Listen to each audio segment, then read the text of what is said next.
Well, good morning, everyone. We'll call the County Commission meeting to order for May 6, 2026. Madam Clerk, first item, please.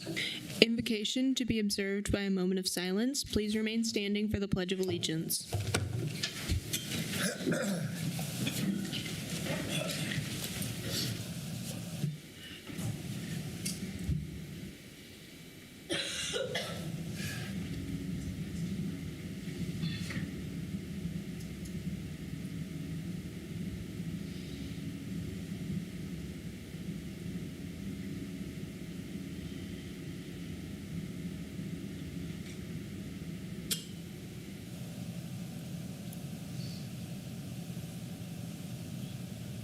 Okay. I pledge allegiance to the flag of the United States of America and to the republic for which it stands, one nation, under God, indivisible, with liberty and justice for all.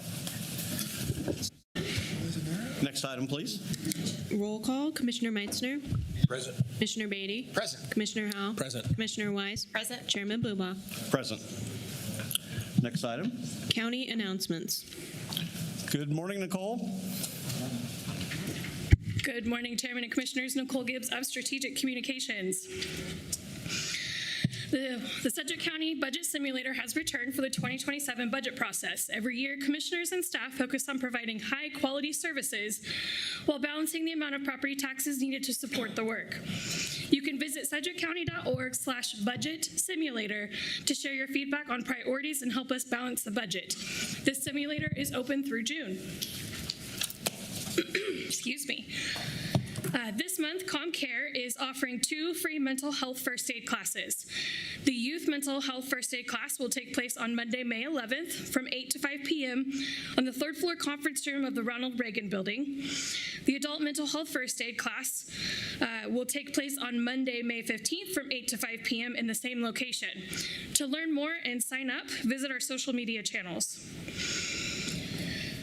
This Thursday, Exploration Place will officially cut the ribbon on their EP2 initiative, a $27 million expansion of its riverfront campus. The celebration marks the completion of two major new attractions, the Adventure Placegate and the Wichita Foundation Amphitheater. The 6.5-acre Adventure Placegate features 10 themed environments inspired by Kansas landscapes and heritage, and the amphitheater overlooks the Arkansas River and Keeper of the Plains, serves as a gathering place for events, live music, and family programming. We wanted to give them a quick shout out on congratulations, and we're excited to go to their ribbon cutting on Thursday. Yeah, absolutely. And so that's all I have for today, and I'll stand for any questions. Okay. Commissioners, do you have any questions or comments? All right. Hopefully we get some sun out there tomorrow, and looking forward to that ribbon cutting. Yes, please, more sun. Thank you. Thank you very much. Commissioner Howell. Well, thank you, Mr. Chairman, and good morning, everybody. I just wanted to ask the chairman for an opportunity to have a point of personal privilege this morning.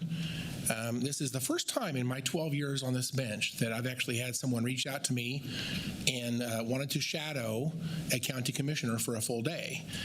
When I was in the State House, the legislature, I had numerous students that did this, but this is my first time as a county commissioner. So I'd like to introduce a student. His name is Ashton Johnson, I guess. I'd like him to introduce himself and explain why he's here today, and I may have a comment or question for you. Thank you. Thank you, Commissioner, and thank you, Board and the Chairman. My name is Ashton Johnson. I am a junior at Andover Central High School and a student of the Andover CAPS program, Center for Advanced Professional Studies. I am in my 2nd semester, going to be going into my 3rd and 4th next year, and during my 2 semesters already at CAPS, I've been very blessed with a lot of opportunities to meet with leaders, public figures, and very influential individuals here in the Wichita, Sedgwick County area. Even though I'm a resident of Andover and Butler County, I consider Wichita and Sedgwick County home just as much as I do them. And I have a lot of interest in getting in civic engagement, public policy, local government. Don't know what exactly God has has at the end of the road for me, but I do feel him leading me in a direction to serve a lot of people, and I hope to serve you all the best I can in the future. And I appreciate Ryan Beatty as well for taking the time to meet with me, and Mr. Howell for taking the time to let me shadow him today. I hope to get to know the rest of the commissioners here down the road and build relationships. That's all I have, and I can stand for any questions. Well, thank you. I just want to just say you're also you're familiar and friends with, I guess, the mayor of Wichita as well as the vice mayor of Wichita. In fact, you spent time with vice mayor just last week, I guess. And I suspect your future, you might be, again, I use the word servant leader. I think you'll be used somewhere important in the future, maybe president, we don't know. Maybe you're not in my district, so I guess you can't run against me, but you never know. But I think you have a future in public policy. Thank you, sir. And leadership. Obviously, you're on fire. One of the things I got to know you just for a few minutes this morning, but mentors is a great deal. You talked about mentors this morning, about how you are influenced by people in your life. Thank you for sharing that with me this morning. I do think that, and as I speak with people all the time, it seems like the civics and knowledge of civics and how civics works is lacking by some people out there. I think there's opportunities for people to learn more. So thank you for being engaged and wanting to learn more. I'm excited for you. I think you have a great future, and thank you for taking time to spend with us. By the way, we have budget hearings today. You mentioned he's going to sit through budget hearings. I say, whatever I do, you're going to do. So if I get a picture, you'll be in the picture. And here he is, and he's going to be in the budget hearings today. So thank you for your interest. I don't think it's boring, but some people probably would. But there you are. You're going to be involved in all that. I'll bet you're fully engaged. So thank you for showing interest and for being engaged the way you are. Appreciate you, my friend. Thank you, sir. Yep. And Ashton, I appreciated our little visit this morning and appreciate you stepping up. And like I was telling you this morning, we need more young people to step up into the process. So Yes, sir. Very much. Okay. Next item, please.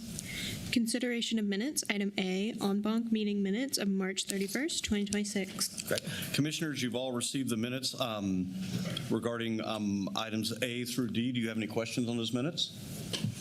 If not, I'd like to make a motion to approve items A through D.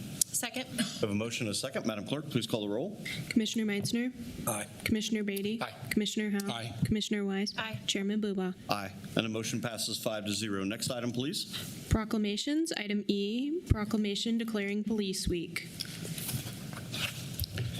And I would like to read this proclamation this morning. Whereas in 1962, the United States Congress enacted Public Law 87-726, designated May 15th of each year as Peace Officers Memorial Day, and the corresponding week as Police Week in honor of federal, state, and local peace officers who have been killed or disabled in the line of duty. Whereas throughout the years, devoted law enforcement officers from across the United States of America have encouraged, placed themselves in harm's way, and sacrificed their personal safety while serving and protecting their communities. And whereas through the steadfast dedication to upholding and enforcing the laws of our nation and state, and citizens can live, work, and raise their families in safety, peace, and order. And whereas Sedgwick County recognized the honors of the valor, integrity, service, and commitment of its sheriff's deputies and all peace officers, both past and present, who faithfully serve the residents of this community and beyond. Now, therefore, be it resolved that Chairman Jeff Blueball and the Board of County Commissioners do hereby proclaim May 10th through the 16th, 2026 as Police Week in Sedgwick County, Kansas, and encourage citizens to express their sincere appreciation for the dedicated service, sacrifice, and enduring legacy of our law enforcement officers. That's the proclamation. I would like to motion for approval. Second. We have a motion and a second. Madam Clerk, please call the roll. Commissioner Meitzner. Aye. Commissioner Beatty. Aye. Commissioner Howell. Aye. Commissioner Wise. Aye. Chairman Buba. Aye. And the motion passes 5-0. Sheriff Easter, thank you for accepting this proclamation this morning. Thank you. I appreciate Commissioner Blueball and all of the commissioners for doing this again this year. It does mean a lot to our staff. As you know, next Friday, or May 15th, will be the local memorial that's put on by us in the Wichita Police Department. Every year you all come, so I know I will see you there. I appreciate that. it's also humbling because remember all the men and women that are on that board that gave their lives for this community. So again, I appreciate it, and thank you for all your support. Thank you, Sheriff. Any questions or comments? I know this is personal to you and professional, and I appreciate this. And whether I was on the city council or here, always try to be at that memorial celebration because it means a lot to our community. So thank you. If you guys don't mind sticking around here for a little bit, we'd like to get some pictures after the other proclamations. Thank each and every one of you.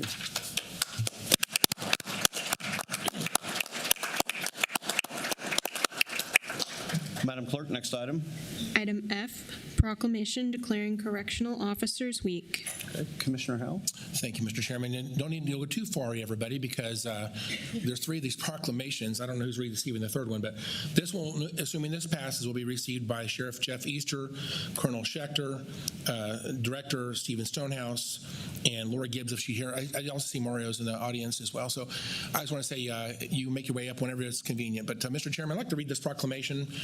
It says, whereas in 1984, then President Ronald Reagan signed Proclamation 5187, creating National Correctional Officers Week. The first full week in May has since been recognized as a National Correctional Officers Week to honor the work of correctional officers and personnel nationwide. And whereas the dedication of these correctional officers and detention deputies who serve our community quietly take on a very difficult and dangerous duties with professionalism and courage. And whereas we would be unable to operate the adult and juvenile detention facilities and community correctional programs without the hard work of these professionals who staff these facilities 24 hours a day, 365 days a year. Whereas in Sedgwick County, Kansas is pleased to join in celebrating Correctional Officers Week, recognizing these men and women who risk their lives and serve so diligently and faithfully.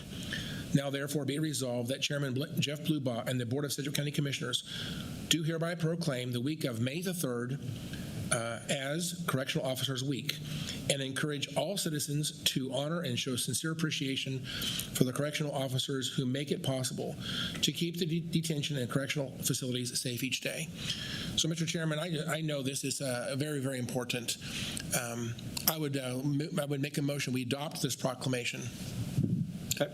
And I'll second that motion. We have a motion and a second. Madam Clerk, please call the roll. Commissioner Meitzner. Aye. Commissioner Beatty. Aye. Commissioner Howell. Aye. Commissioner Wise. Aye. Chairman Blubaugh. Aye. And the motion passes 5-0. And again, I mentioned this, folks, earlier, but just a reminder that, again, Sheriff, thank you for coming up, and Colonel Schechter, and Director Stephen Stonehouse, and Mario, I see you, and some other staff with you today. So I want to say thank you for what you do. And the proclamation says that you're served quietly behind the scenes, and that's one of the things I think is most important here. This community is safer because of what you do, and the people who work through the programming that you guys provide, they integrated back into the community, hopefully safely, without reoffending in any way. So I know what your work you do is amazing. I want to say thank you from the bottom of my heart. Appreciate you so much. Go ahead. Thank you, Commissioner and Chairman and Commissioners. Steve Stonehouse with the Corrections Department. We want to thank you for this proclamation, and we appreciate the recognition. Like you said, COs typically serve quietly and behind the scenes. They're responsible for safety and security while still supporting folks in their rehabilitation and efforts to hopefully go home and not recidivate. I appreciate your ongoing support, and I've brought some of the folks who do the real work with me. They're going to introduce themselves and where they work and how long they've been serving you. Thank you. Good morning. Good morning. So my name's Veronica. Veronica Garcia. I work at JIAC, the Juvenile Intake and Assessment Center. I've been there 18 years, and glad to be here. Appreciate you guys, Commissioner. Thank you for all your years of service. Hello, my name is Aisha Walker. I'm at JRF, which stands for Juvenile Resident Facility. I've been there for 2.5 years, going on 3 come November, and I really enjoy it. Thank you.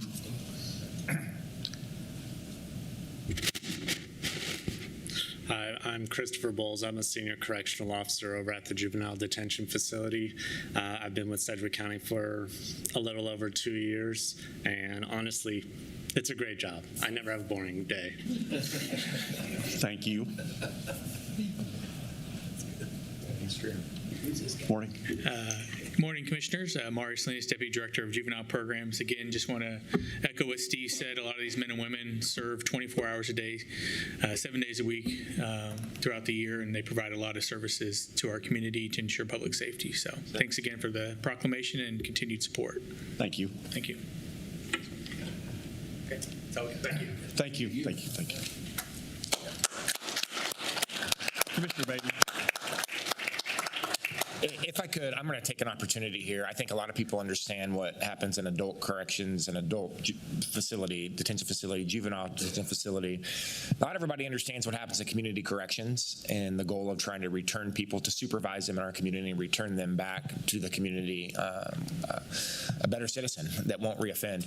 But I do want to take an opportunity. I don't know if Steve's the guy to do it or Mario's to do it, but we have a big project that the commission has been working through with corrections on the juvenile residential facility and the entire juvenile campus over there. Would somebody be willing to just update, maybe explain what's going on down there and what's the purpose of this investment and how it's going to make a difference in this community? I think it's important to acknowledge what's happening down there. Sure. Thank you, Commissioners. So we have been working on our new juvenile services building for seems like forever, but it's been about 2-3 years now. But we plan to have our juvenile residential facility there. It serves as an alternative to detention to serve residents and clients where they're able to go to school out in the community, receive services in the community before they're reintegrated back in society. And also on that campus would be our evening reporting center, where they provide evidence-based programming to youth, as well as our intensive supervision program or juvenile field services. So we are continuing to truck along on that project and hope to be moving that forward here end of spring, first of summertime, and hope to be back before you guys soon. Yeah, this is a big deal for a lot of different reasons. Not only are we consolidating the services that happen in all of our juvenile field services and all the juvenile residential services into one campus, but the heart of this is really twofold. One is if we can be more preventative and really have more intervention early when we start seeing signs of juvenile crime, signs of involvement with juvenile crime, then we can head some things off before they become adults and before they end up with the sheriff and this crew over here. That's a major preventive strategy. The other thing is, and what I so appreciate about what we're trying to attempt here, is we're trying to bring more community collaboration, more community organizations that work in these fields, bring them onto that campus and involve them in what's happening. This is a major step forward. The current facility doesn't allow for things like that. It's very preventative. So we're taking a big reform measure here and a big pivot to really take community and all these community partners and bring them onto this campus to work with these kids. And I'm really hopeful. I'm really encouraged about the direction we're going, and I just wanted an opportunity on this proclamation for you to share with the community what's happening down on that campus. I think it's a really big deal. Yes, definitely. Appreciate the support. Yeah, thanks, Mario. Thank you. Thank you very much. Next item. Item G, proclamation declaring Law Week. Okay, Chairman, I appreciate the opportunity to share this proclamation of Sedgwick County, Kansas.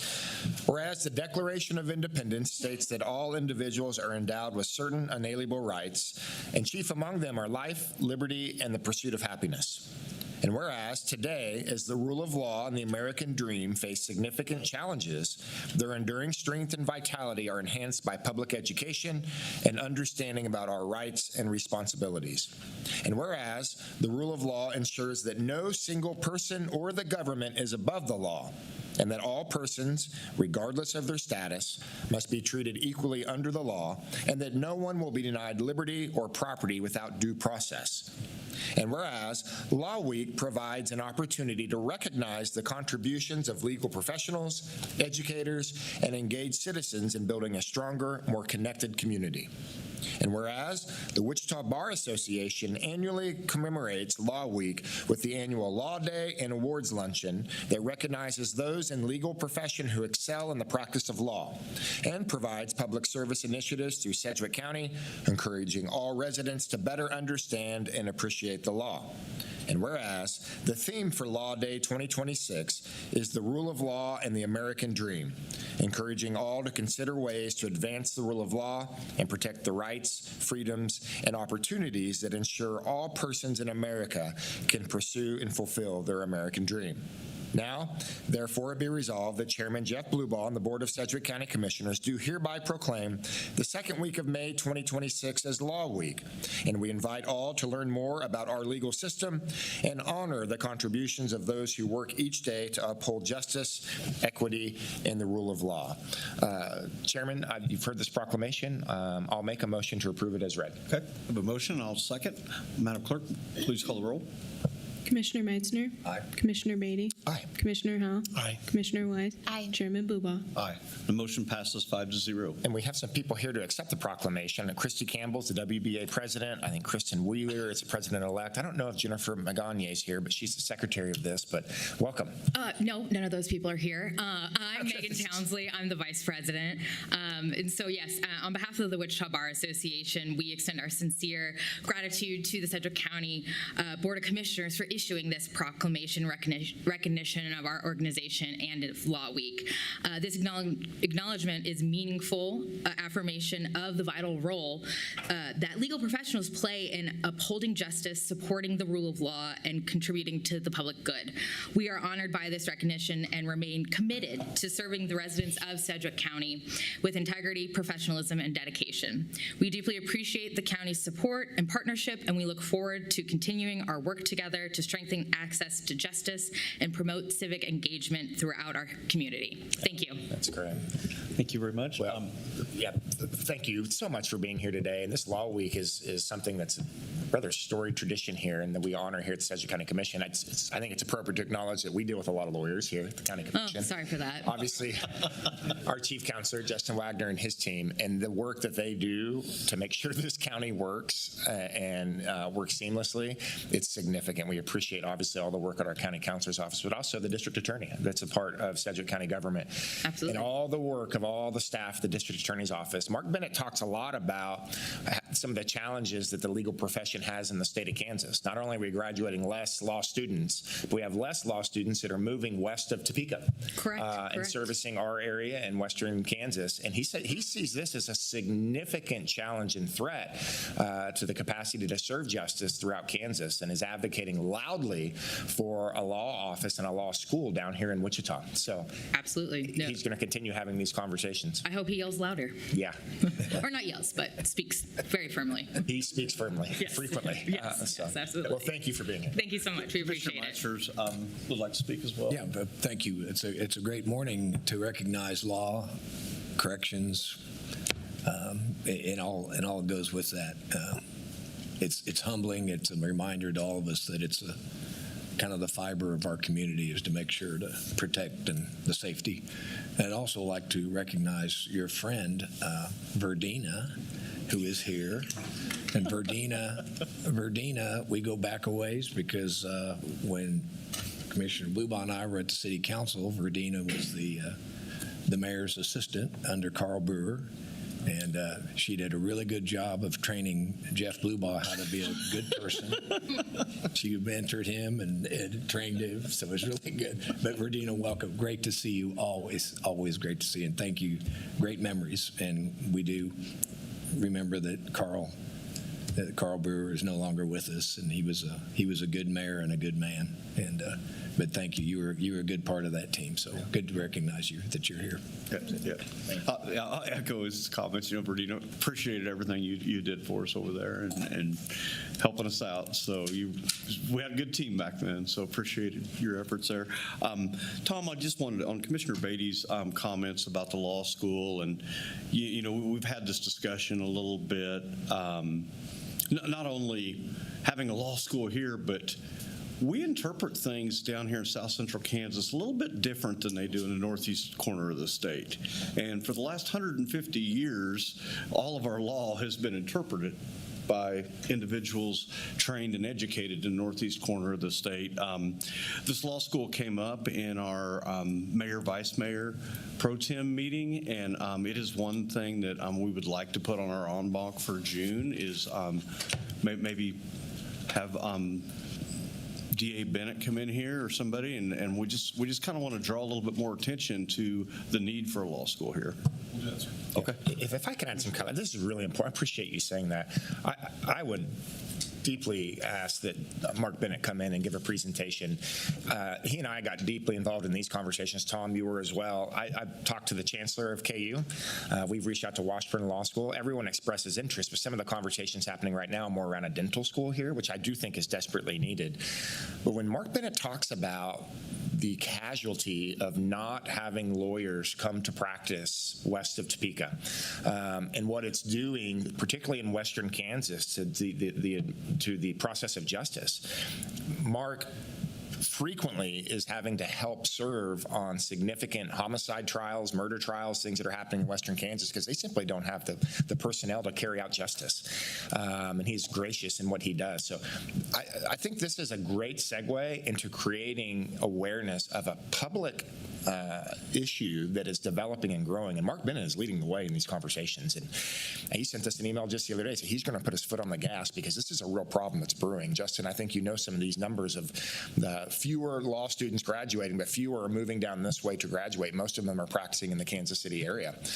So this is a real problem. Our district attorney is leading in the way, and I think it'd be very helpful to have him come and give a public presentation. And I think we should help, particularly with the Board of Regents, in helping them understand these challenges. So I appreciate that, Chairman. Yep. Thank you. Justin. Justin. And Chairman, and obviously you don't have to take any binding action. I was going to mention if there was an interest on the part of commissioners, and obviously it would be an independent call over the city council, but I certainly think that if there was an interest in doing so, you could have a joint ordinance and resolution addressed to whether it's the Board of Regents or some other folks at the state level to ask for this, because I do think it's an important point that the Wichita metropolitan area is a very large area to not have a law school, and I think that's been Mark's point consistently when he's talked about this, and there is a need for attorneys in this area. And when you think of Oklahoma City, Tulsa, Lincoln, Nebraska, Omaha, Kansas City, all those areas have one or more law schools in the immediate vicinity or in the actual cities. Wichita doesn't have that. So I think it's a very good point. I just wanted to echo a lot of comments that have been made. I'd like to discuss that offline as the timing of a proclamation, whether it be before or after that en banc, but I really like the idea, looking for something actionable on this. Okay. All right, thank you guys. If you guys don't mind, we'd like to take a quick 5-minute recess, take a few pictures honoring the proclamation recipients this morning. Thank you guys.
Okay, we'll bring the meeting back to order. Madam Clerk, next item, please.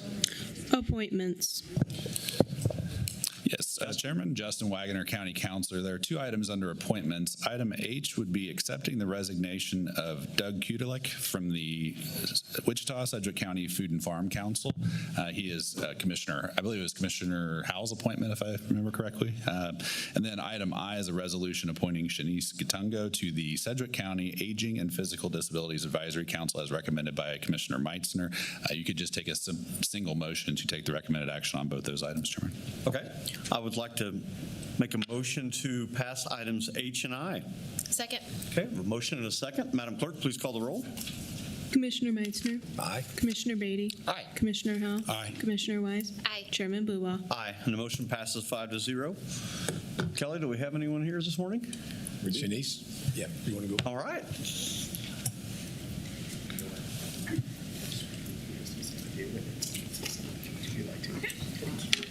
Morning, Commissioners. All right, please raise your right hand.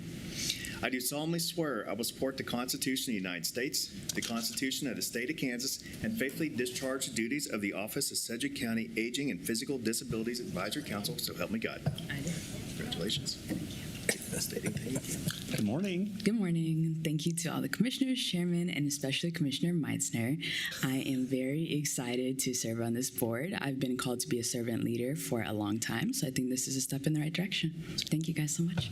Okay. Do you mind standing for a couple comments, Commissioner Meitzner? Thank you for willing to apply, and I enjoyed our visit, and I've enjoyed, I think you're going to be a really valuable asset for this group, and then maybe even others in the future. So absolutely. Thank you for having your friend join us, and thank you. Appreciate it. Thank you. Okay. Commissioner Howell? Thank you. I didn't want to necessarily speak on Shanice, but thank you for your service. I didn't want to make a comment. Just want to say thank you to Doug Kudelek. He's not here today, but Doug served very faithfully for a couple of terms, and he's one of the smartest people I've ever met. He knows like 15 different languages. He speaks Romanian and Hebrew and Greek and all kind of, I don't know what all, but the guy's extremely smart, served very well on this board. I just want to say thank you to him for his service. That's all. Thank you, Chairman. Thank you. Okay. Thank you very much. Thank you, guys. Next item, please. Public agenda. Okay. And we have no one signed up on the public agenda. So, Madam Clerk, next item. Consent agenda. Okay. Tom? Chairman of Commission, morning. Tom Stolz, County Manager's Office, recommending approval of consent items J through X on consent today. Okay. Commissioners, do you have any questions about consent items J through X? If not, I'd like to make a motion to approve items J through X. Second. We have a motion and a second. Madam Clerk, please call the roll. Commissioner Meitzner. Commissioner Beatty. Aye. Commissioner Howell. Aye. Commissioner Wise. Aye. Chairman Blubow. Aye. And the motion passes 5-0. Madam Clerk, next item. New business, item Y, report of the Board of Bids and Contracts regular meeting on April 30, 2026. Okay. Good morning, Joe. It's 9:36. I don't think we've ever had you in front of us at 9:36. Ever since this announcement's been made, I've been unable to wipe this smile off my face. So just so the public understands, we have changed up our agenda a little bit late for this meeting, and we plan to go forth with this in the future. We're trying to utilize staff time as much as we can. I know we usually hold you here for hours and hours, so appreciate you being here in 37 minutes, and we can get you back to work. Again, I appreciate it very much. Good morning, Mr. Chairman and Commissioners. Joe Thomas, Purchasing Director. And the Board of Bids and Contracts regular meeting of April 30th has 3 items that we're presenting to you this morning. Our first one is change order number 1 for nutrition and commissary services for the Sheriff's Office. And this is to accept the contract modification from Summit Food Service, LLC, and is at the rate listed above, and we're extending the contract 1 additional year to go through February 7th of 2031. Item number 2 is the on-call commercial real estate broker services for project services, and that recommendation is to accept the proposals from Lang Real Estate, NAI Martins, and Reese Nichols, South Central Kansas, at the rates listed, and that's for a contract period of 2 years with 3 one-year options to renew. Our final item is the robotic DNA extraction supplies for the Regional Forensic Science Center, and this recommendation is to accept the pricing from from Kyogen LLC. It's at the discounted rates shown, which is the 3% off a list price, and this is to be auto-renewed annually. So those are the three items. I'll be happy to try to answer any questions you may have and recommend approval. Okay. Commissioners, do you have any questions about the Board of Bids items? Okay. If not, I would like to make a motion to approve the recommendations of the Board of Bids and Contracts. Second. We have a motion and a second. Madam Clerk, please call the roll. Commissioner Meitzner. Aye. Commissioner Beatty. Aye. Commissioner Howell. Aye. Commissioner Wise. Aye. Chairman Buba. Aye. And the motion passes 5-0. Madam Clerk, next item. Item Z, DER 2025-00015, public notification. Good morning, Scott. Good morning. Scott Wadle from the Planning Department, here to present this item. There we go. Fantastic.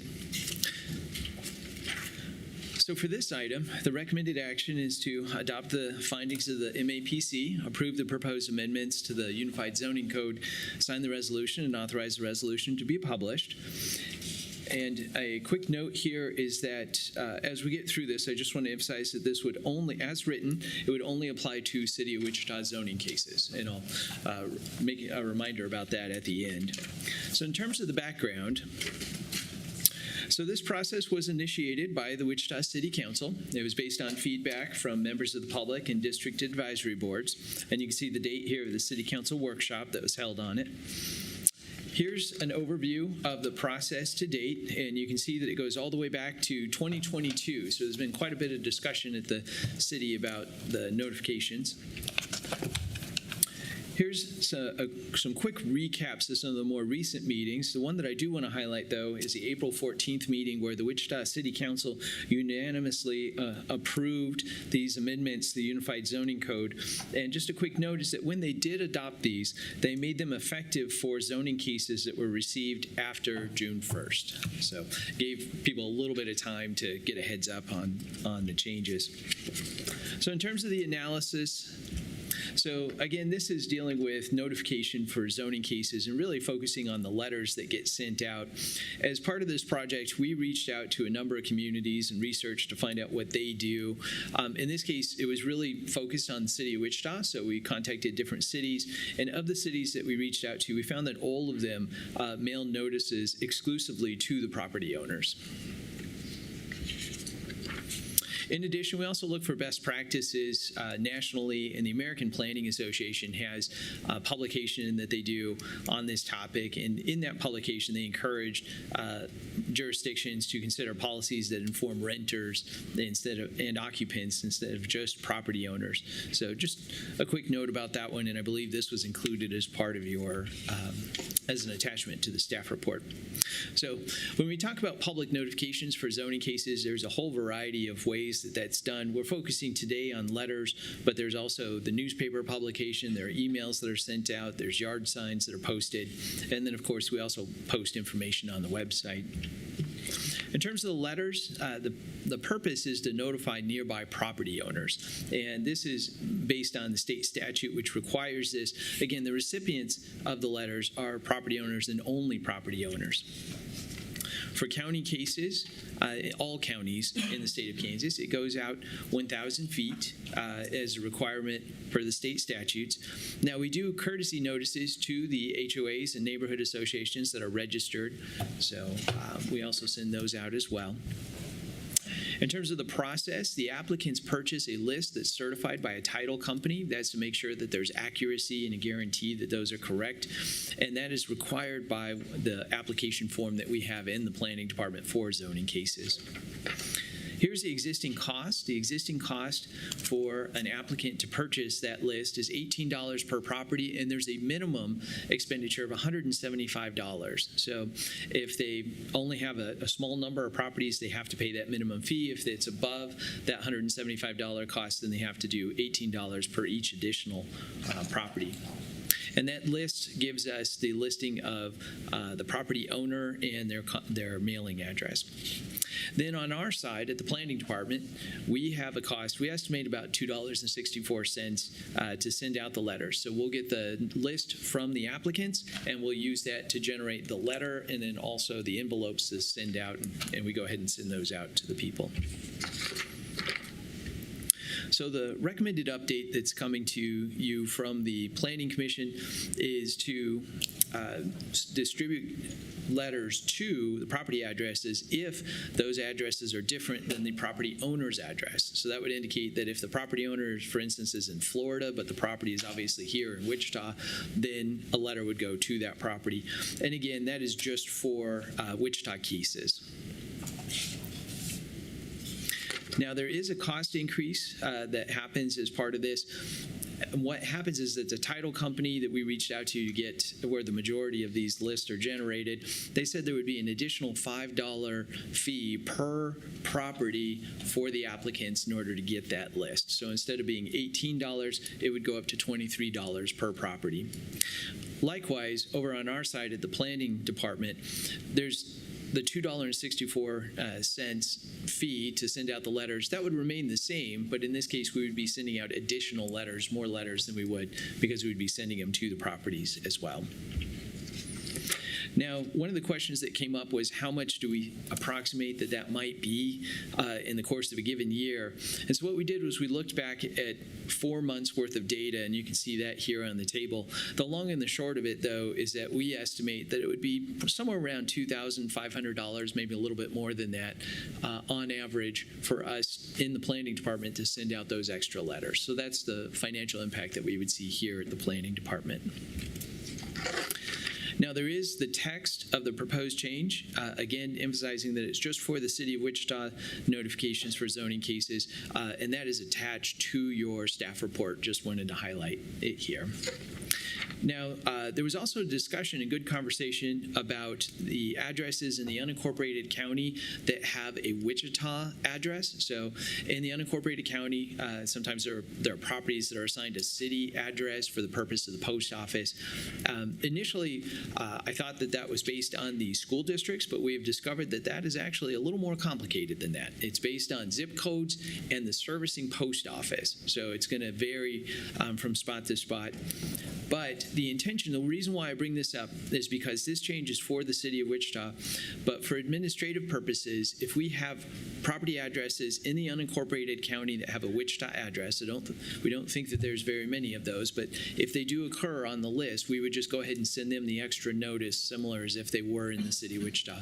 And that is to over-notify them, but also to simplify the process for staff, just because of the time and what it would take to discover whether or not they're in the unincorporated county. So again, just an emphasis that it's based on zip codes and the servicing post office. There was also a question about the letters that would go out. So the letters that we send out provide a lot of information about the meetings, and they also include information about the protest opportunities. And this is the language that we currently send out. And the highlighted portion shows protest petitions may force a supermajority vote of the governing body. We do not indicate that it's just protest petitions by the property owners. And so as part of this change, what we need to do is update that. It doesn't take approvals from the governing body. That's something we can do administratively, but I just wanted to note it so that you'll know that we'll clarify that it's really the protest petitions from property owners, because today we're just talking about notifications. The protest process is something entirely different, and that is governed by state statute. So that would not change. It's only property owners that can file a protest to cause the supermajority requirement. So the recommended action, again, is to adopt the findings of the Planning Commission, approve the amendments, sign the resolution, and authorize the resolution to be published. Again, this is just for, as proposed and recommended, it's currently just for the City of Wichita zoning cases. And also want to emphasize that the city, when they did this, they made it effective for cases submitted after June 1st of this year. So with that, I'll stand for any questions. Okay. Commissioners, do you have any questions? One thing that I do want to ask is, basically, we're doing a mailing to say it's a landlord-tenant issue, and the tenant's getting the letter, but if they can't legitimately protest it, or it's not going to, it's not going to add into the protest petition numbers, correct? That's correct. Yes, sir. Per state statute, if the threshold increases for the county, well, in this case for the city of Wichita, for the city council, if it's over 20% of the properties that surround within a certain radius of the application site. So in city cases, it's 200 feet. So if more than 20% of the property owners if property owners representing more than 20% of the property protest, then it requires a supermajority. Okay. Is that disclosed, or how would they know that if a tenant came in and tried to file a protest and they're like, hey, we notified you, but your voice isn't going to count toward this application? Yes. Often people are not as familiar with the process, so often we have an opportunity to talk with them. They'll call in with questions to learn more about the process, and we will indicate that. But I think that was one of the questions that came up before, and so we want to make sure that we update that letter to clarify that it's only protests from property owners that can cause that supermajority. So is this more of an FYI so a tenant understands what's going on? It is. Because I think a lot of times they'll be blindsided by something going on. Well, we sent a letter to your landlord, but you don't know what's going on. Yes, sir. I think that's really what prompted this, is that the city council, they have the district advisory board meetings, and I think there were times when people were coming to the meetings and saying, hey, I didn't know about this. Why didn't you tell me? And they're very frustrated. But in fact, it was the owner of the property that got the letter, not the person who's living there. Okay. Okay. I would like to open this up for public comment. If anyone would like to come in from the public and have any questions or comments. Okay. If not, I'm going to bring it back. Commissioners, do you have any questions? Oh, Commissioner Howell. Thank you, Mr. Chairman. I do support this. I think this is a step towards transparency. I think this is good. My only comment would be, I think there's less likelihood that there's people in the unincorporated that don't actually live in the home, that there's probably a lot less renters, I should say it that way, in the unincorporated. So I just wish we just simplify this and make this countywide for MAPC's jurisdiction. To me, that's just simpler. I don't know that it would cost much more money, but I do think it would be an effort to be more transparent, and that never is, in my opinion, that's never a wrong thing to do. So I'm supportive of this, but I wish there was a way to expand this to be all of our jurisdiction under MAPC. Thank you. Okay. Any other questions or comments? Chairman, just real quick, if I could. Justin Wagner, County Council. Commissioner Howell, there is an ability to make this apply for the entire jurisdiction of MAPC. It would be the city limits of Wichita and the unincorporated area. And I think in terms of your options that have been presented, correct, that's option 2. But if there's any questions, please let us know, or Kirk Sponsel can address those as well. Okay. Any other questions? Commissioner Meister? I would concur with Commissioner Howell that if it's not a problem, that we expand it countywide with one of the, I think we have language in front of us that we could do this. We've had, probably not like the city, but we've had occasions where somebody says they didn't know because of all the reasons, right? So I kind of makes it more uniform and fine, if it's fine with you all, that we use the language and make a proposal of such. Kirk, go ahead. Kirk Sponsel, Deputy County Councilor. We can certainly do what the board wants. What would happen then is, as part of the considerations, as part of any motion to do that, it would basically be giving staff some added flexibility to craft correlating language and to craft correlating resolution reflecting as much. Okay. One more question, just to be clear. So these are the notices, but on the protest petitions, a resident that's not the owner is not available to sign a protest petition. That's correct. That's as Scott indicates, they can, but it won't count. That part's governed by statute. That's restricted to yes. members. Okay. Thanks for just reemphasizing. Thank you. Okay, Scott, do we have the numbers on that? What the county impact would be? No, sir, we don't. When we looked at it, though, because again, it was initiated by the city and kind of a city focus, when we looked at it, the average number of renters that we saw when we took a sample was about 20%. So in terms of the county impact, what we'd be talking about is applicants in the unincorporated county for zoning cases. How much would their impact be? Well, it's the additional $5 per address, per property. And then the other one would be the MAPD cost for mailing out the letters. And as was indicated, my sense is that there are fewer renters in the unincorporated county, so that the cost would actually be less, the financial impact would be less to the planning department, because there would be fewer letters, secondary letters that would need to be sent out. But in terms of the impact to the applicants, they would have to pay that additional $5 fee. However, in the unincorporated county, it's hard to say, because there are portions of the unincorporated county where there are large lot subdivisions, where there are a number of properties, but there are also portions of the county where there are very large properties, so you would not have as many properties to notify. Okay. Commissioner Howell? Again, that was kind of my question. I just wanted to know the net impact to property taxpayers. And again, and most of what you guys do is fee funded. And so I don't know, again, some of those $5 fees, they may more than cover the cost. Maybe there would be a surplus. In other cases, maybe there would be a drawdown of the fund balance paid for by someone else's fee. But the net effect of that over the course of a year would be fairly small, I would think. Yes, sir. So for the $5 fee, that actually goes to the title company. So we never see that as part of our budget. But for the portion that does hit our budget, we do collect the fees, and we do, as part of our performance measures, also track how we're doing in terms of cost recovery. We don't aim for 100%, but we aim for like 30% of cost recovery. I'm not saying that we would go there, because as you can see here from our example of what we've estimate per year, it's about $2,500 or $2,500. That's not going to sway our budget in a significant way. Yeah. And so again, this is not that cost is not passed along to the applicant in any way. It is not, unless we raise our fees. And so a couple of years ago, maybe in just a year ago, we talked about, we had a discussion about raising fees, and that's where we came up with the cost structure of a recovery percentage that we're aiming for. And so we actually have that information. I don't have it with me today, but we just looked at that, and we're looking okay. I'll wrap this up. I'll just say, Mr. Chairman, I would rather see us take option 2. And again, the language is in front of us, but to me, that's a small price to pay for. I consider to be supporting a principle of more transparency everywhere we can. I think that people have a right to know what's going on in the government.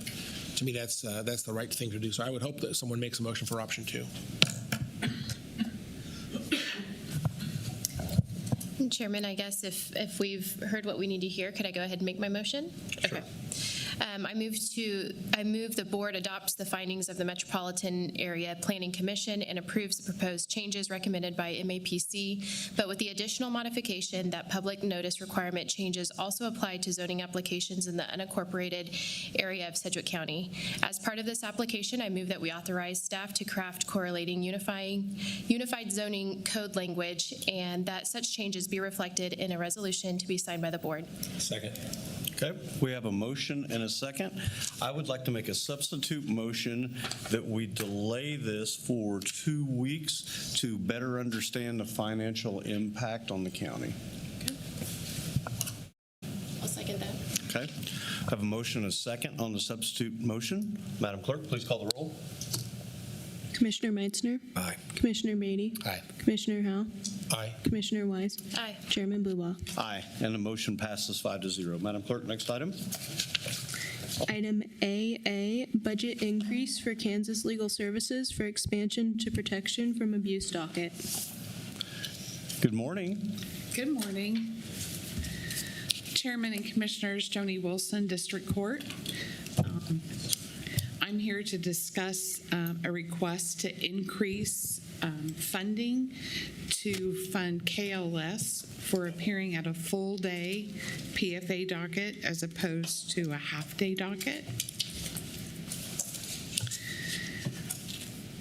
As we talked about last time, protection from abuse case is a civil court proceeding designed to protect victims from domestic abuse from family members, intimate partners, or cohabitants. And the protection from stalking cases are legal directives that restrict an offender from contacting or approaching a victim, intended for individuals subjected to stalking behaviors regardless of their relationship with the offender. I've added some additional information from the last presentation that I thought might be helpful.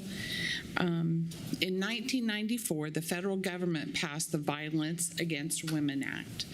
Shortly after the federal VAWA was adopted, the state of Kansas adopted statutes providing for a civil remedy in order to prevent domestic violence and eliminate domestic violence-related homicides. Protections from Abuse Act was codified in Kansas in KSA 60-3101. This act is meant to promote the protection of victims of domestic violence from bodily injury or threats of bodily injury and facilitate access to judicial protection. Unrepresented people who would each require a hearing could quickly slow the court system to a standstill.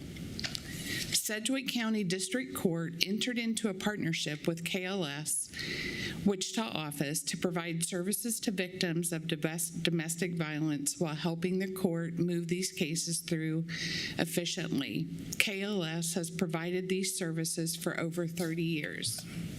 Some changes seen over those past 30 years. You've seen the numbers. The cases have grown, especially since the portal was adopted and put into place. Defendants began showing up to court.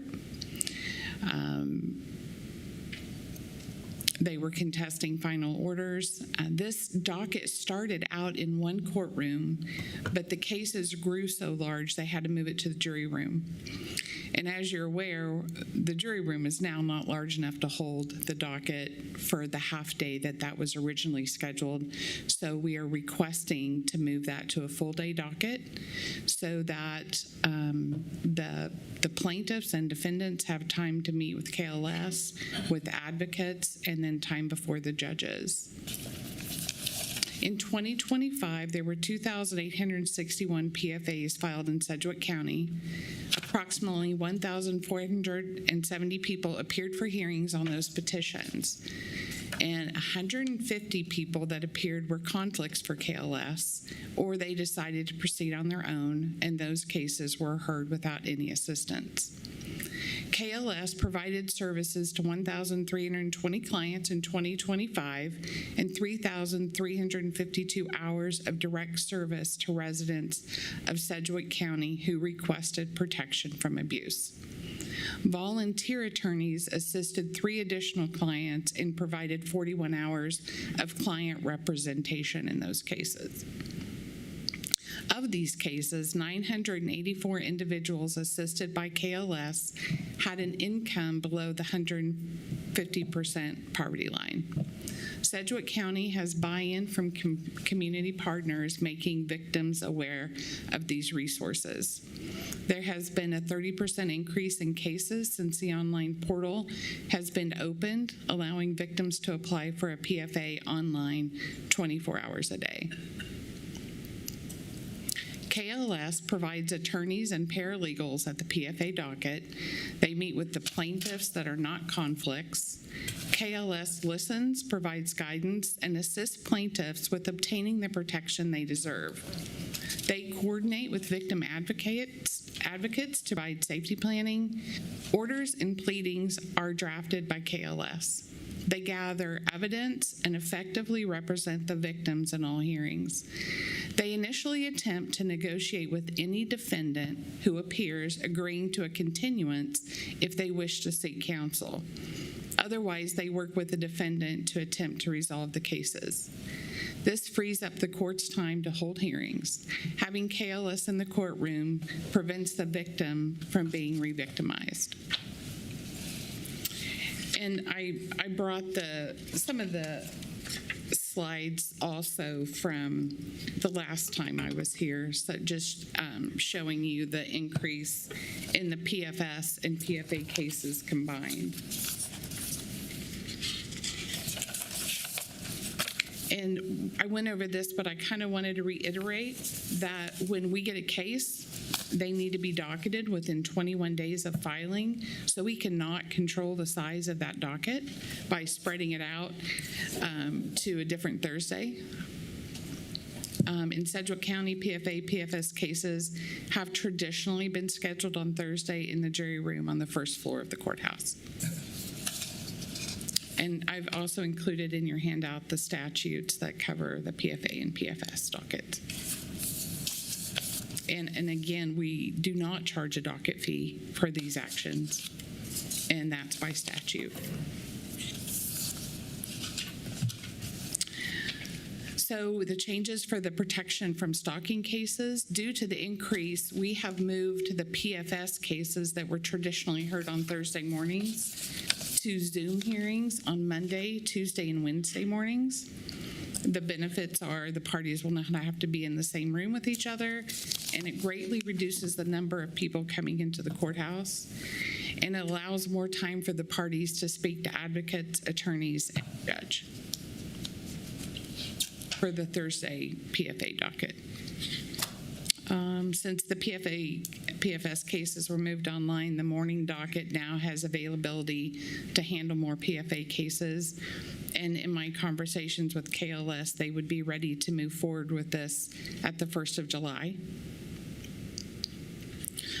This is great impact for the parties. The cases can be spread out all day. It'll be the same number of cases that were heard in the afternoon that will be heard all day.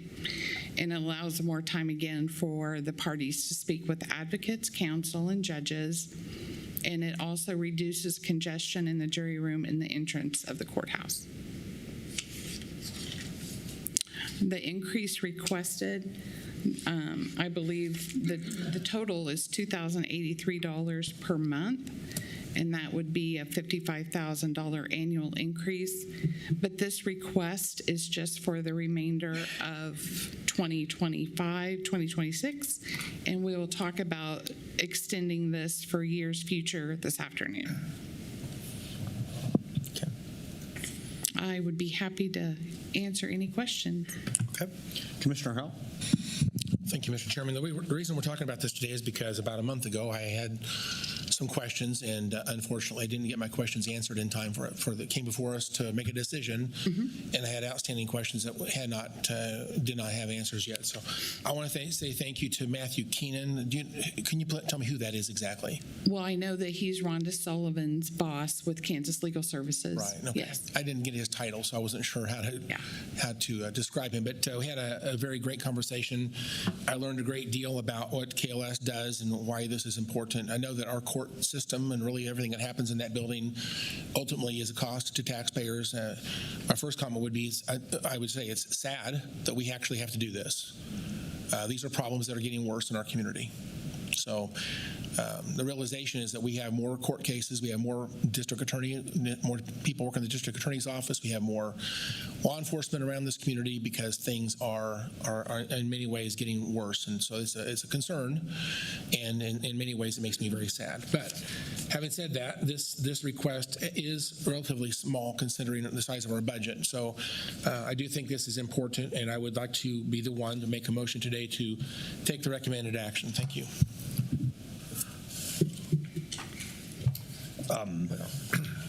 Okay, we have a motion.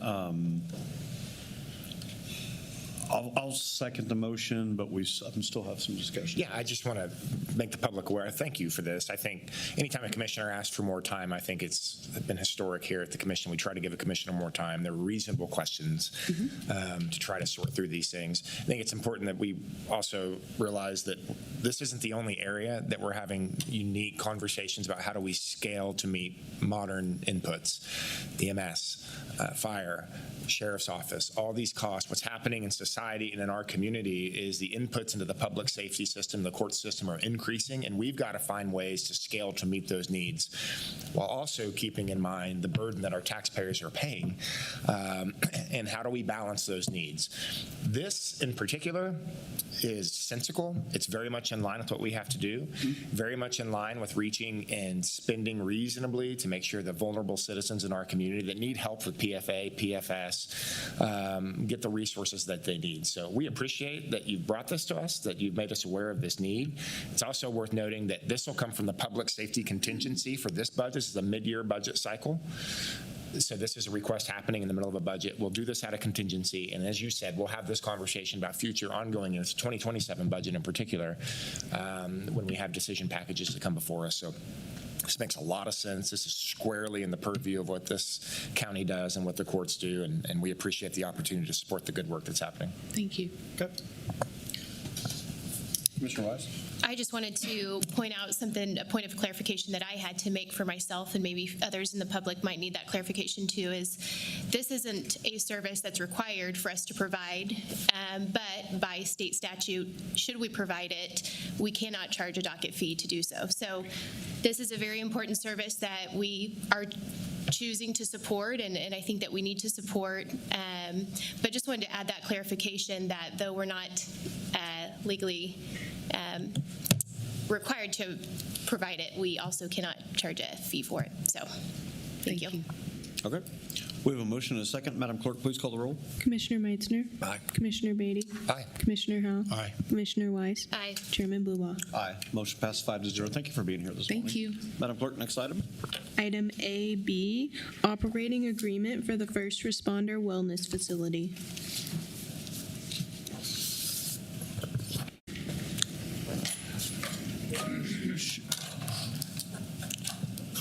Sheriff and Alan Bana, you going to present this morning? We are. Okay. So good morning, Commissioner Blubow and Commissioners. I appreciate the opportunity to speak in front of you today. I'll keep this a little bit shorter because we've presented on this twice, once to you all as an entity and then at an en banc. So as you know, about 1.5 years ago, we approached the Crime Commission about the idea of a health and wellness center for first responders here in Sedgwick County. And so during that time frame, the Crime Commission was very gracious, been a wonderful partner on this, and has located a building. In this building would be first responders from Sedgwick County, which involves ourselves, Sedgwick County Sheriff's Office, EMS, Sedgwick County Fire, District Attorney's Office, Forensic Science Center, and Community Corrections. All of those entities, and 911. All of those entities aren't always the public facing every day, but they're the backside of the system that suffers from the same type of traumas as first responders on scenes do. So I think it's extremely important to include them in this process as well. It also will include the Wichita Police Department. Met with the chief several times. He's very interested in this project and had his full support. So the Crime Commission located a building at the corner of 3rd and Broadway, and they're currently in negotiations with United Methodist Church to purchase Building D. Crime Commission will buy and own that building. Through a capital campaign, the Crime Commission is raising money to remodel the inside of the building to fit our needs as well. The Mental Health and Wellness Center will provide office space for the mental health therapists. Currently, the Sheriff's Office has 2.5 therapists. I know the Chief has in his 2027 budget to add 2 more therapists to service the Wichita Police Department. Office space will be provided on the 2nd floor for partners to have offices to work out of and or to provide full-time employees at the center to run their programs. There's space dedicated, and we have not centered in on exactly what this will be, either some type of cancer heart screenings or some type of physical therapy.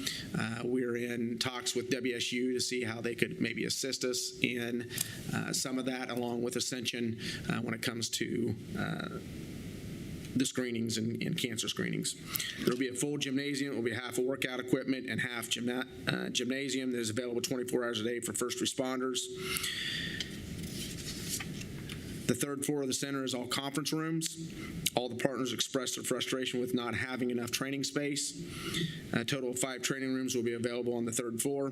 A large training room can be split into 2 training rooms or 1 large training room that can accommodate up to 150 trainees. What we've seen personally from the Sedgwick County Sheriff's Office is an increased retention rate of our employees, better morale, people that are healthier because of some of the other programs that have been instituted that will be available to the other first responders, such as fitness and nutrition type programs, classes that we teach on resiliency.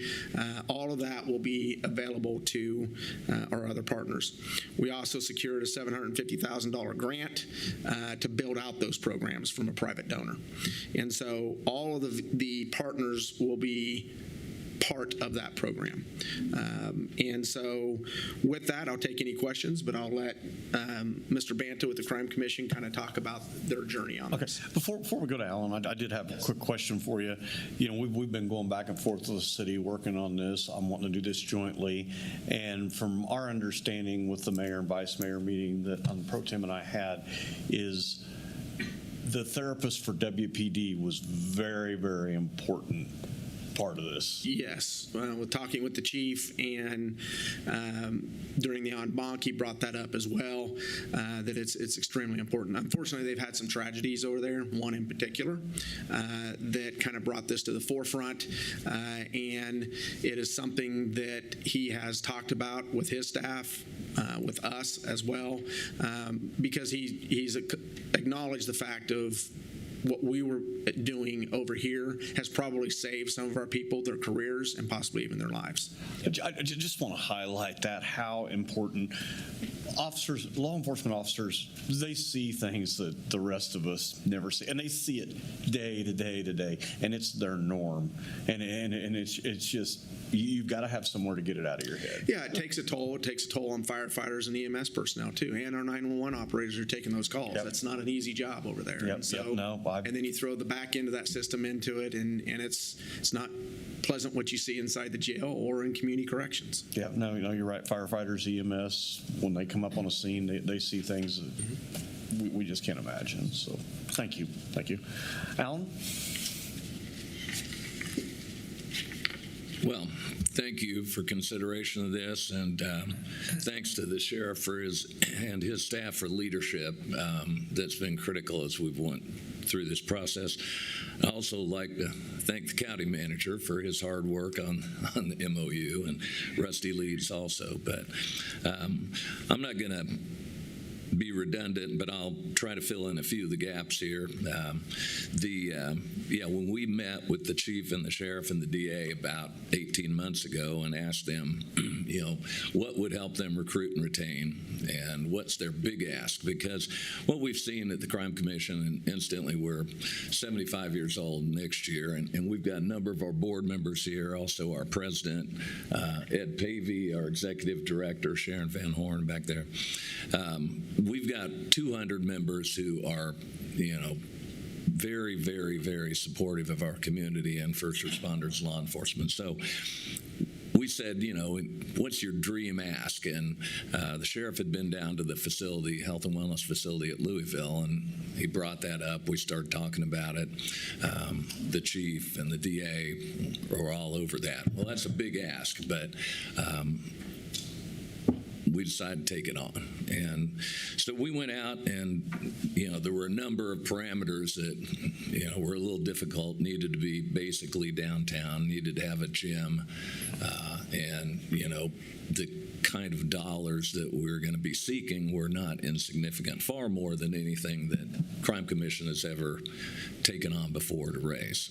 So fortuitously, there was a building part of the United Methodist Church, the North End, which was their student recreation center, had a full-blown gym, was underutilized, had been on the market for a couple of years, and has parking. I mean, just really, as Reverend Amy Lindquist, she thinks God's hand was in this, but regardless, we found a spot, and we started going out and talking to potential donors, talking to the sheriff and chief, and we had everyone go through it, and we had Brad Crisp with County Fire, Laura Forshee with 9/11, Angela Fuller, Kevin Landerman with EMS, District Attorney, Chief Sullivan, his staff, Chief Snow, Chief Cole with Wichita Fire. All of them pronounced it, a great idea and a great location, a great facility. So we started working on raising money for it and negotiating with the church, and it was a little bit of a complicated negotiation. As you're probably aware, this is an area where a lot of real estate is changing hands. We had to try to keep this really, really quiet because there were speculators starting to show up, and but ultimately the church really worked with us, and because they like our mission. So we call it the Pinnacle, and we started working with Schaefer Architecture, and I know Joe Johnson, my mentor in civic things, is here, and Schaefer's done a lot of work on this for free, so we thank them. We went to one of our first cornerstone donors, Colby Sandlin, and when I started telling him about it, I got about 10 minutes in, he said, "I'll give you $1 million to get started." So it's really an easy sell. I mean, when you go talk to people about what can we do to help our community, help law enforcement, and first responders in general. I've gotten to know more about the 9/11 operators. I mean, this is in my opinion, it'd be a terrible job. I mean, you're getting calls from people whose kid is dying or their house on fire, whatever, and they just have to take it, go, orchestrate, go on to the next one. I mean, this is tough stuff. So when you lay it out for potential donors, nobody's going to say this is a bad idea. I mean, and really we've had a lot of people jump on board with wanting to help some way or another, either in kind type of services and things like that. So, just briefly, it's going to have, like the sheriff said, full gym, locker rooms, male and female, secure lockers for guns. It's a problem if you want to go to the Y and you're a cop, you can't take your guns in there and put them in the locker or something. There's going to be screening and assessment areas. There's going to be a secured lot out directly adjacent so that their vehicles can be secure out there. Separate entrance for counseling, so it can be somewhat anonymous, or you're not going to enter the gym and the counseling area, same area. 24-hour access to the gym. We're going to have a grab-and-go healthy food kitchen with microwave. We've got a donor that stepped up to provide some of the equipment for that. So if you go and work out on third shift or whatever, you want to grab a wrap or something, you can do that. We'll purchase the property. We're also going to, our target is to raise $500,000 capital reserve, and that's important. The economics of this are important for you guys. We have, the operating costs are somewhat unknown because the building hasn't been fully occupied for a long time.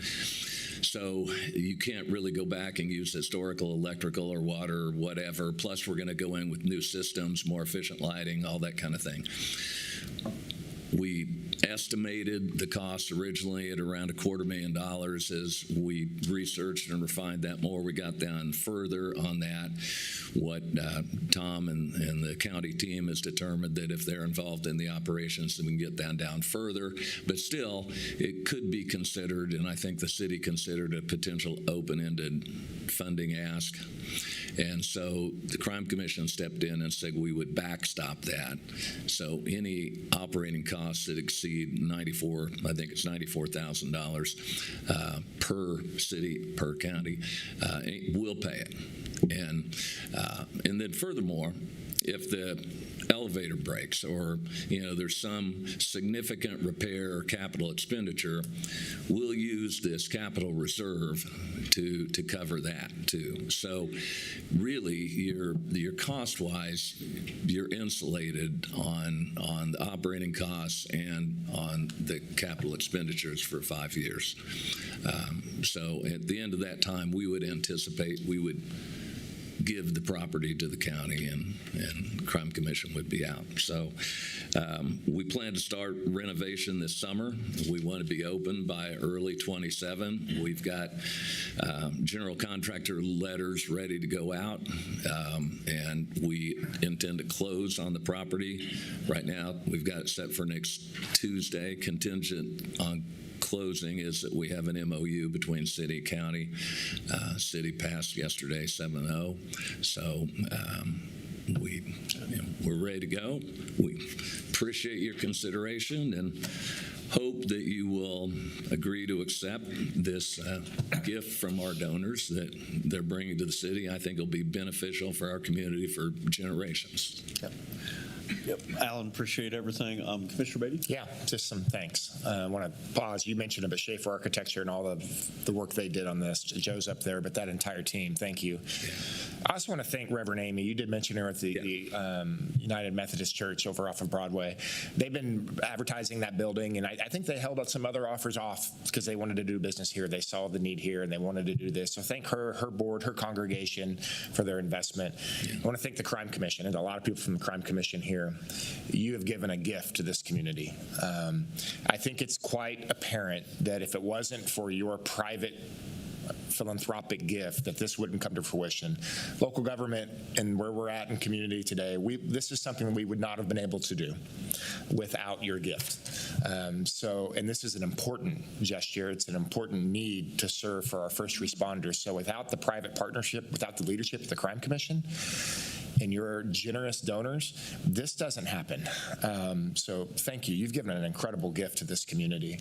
There are a lot of people from the public safety sector that were involved in here. Obviously, you mentioned Chief Sullivan, Chief Snow at the Wichita. I see Chief Lanterman's here from EMS. Chief Doug Williams is here from Sedgwick County Fire. We have Alora. Steve Stonehouse was here earlier from Corrections. District Attorney Mark Bennett was heavily involved in these conversations. I want to pause because the guy standing behind you, this doesn't happen if it wasn't for Sheriff Jeff Easter. It was 18 months ago. I remember the conversation going to Louisville and looking at their model there and him bringing this back and saying, we need this here. But what the sheriff did to get this across the finish line with the support of the Crime Commission is make the case as to why this matters. Not just for our first responders and the people that do public safety here, because it's desperately needed for all the reasons that you stated earlier, Alan.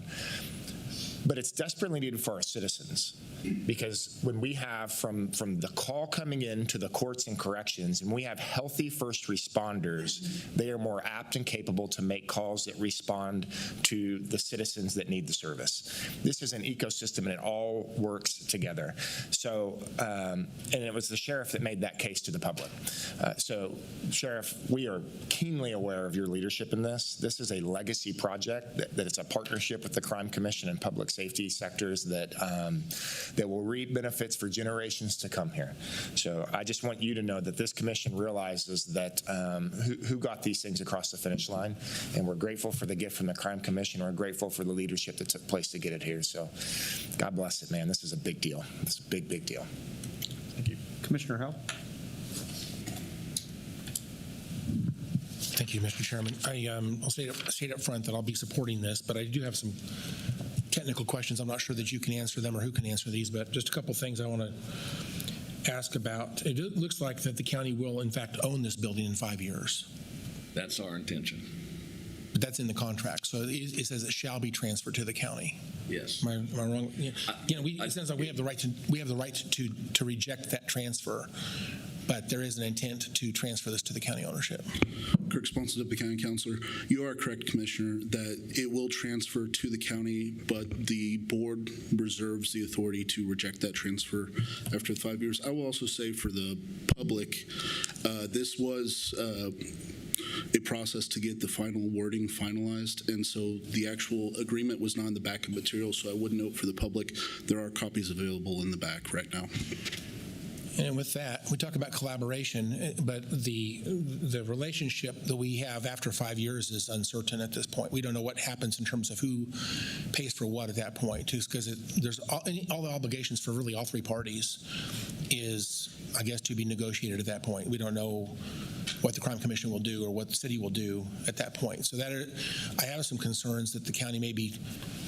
Again, we're starting out because it's a fairly low cost to the county right now, $94,000. It sounds like this our total exposure is $94,000 a year. But after the 5-year period, we don't know where we'll end up at that point. So I guess I have some concerns that might change.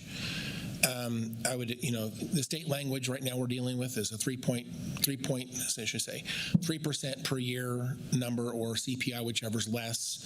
Even though they didn't pass that bill, I think that's coming back at us. We've had, there have been some years in the past we've had to downsize our personnel because of funding challenges that happened.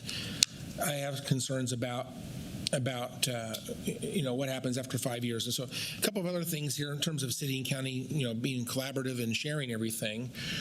This does talk about how the county will take care of the insurance. The county will operate the building. The county will open and close the building. The county will do all there are items A through J of responsibilities for the county. There's only a single responsibility for the city. The city says they shall provide specific wellness programs to city personnel, but the county has a whole lot of other things we have to do. Are the costs for those things for the county captured in this $94,000? So there is a specific section, I can't remember if it's section 4 or 6.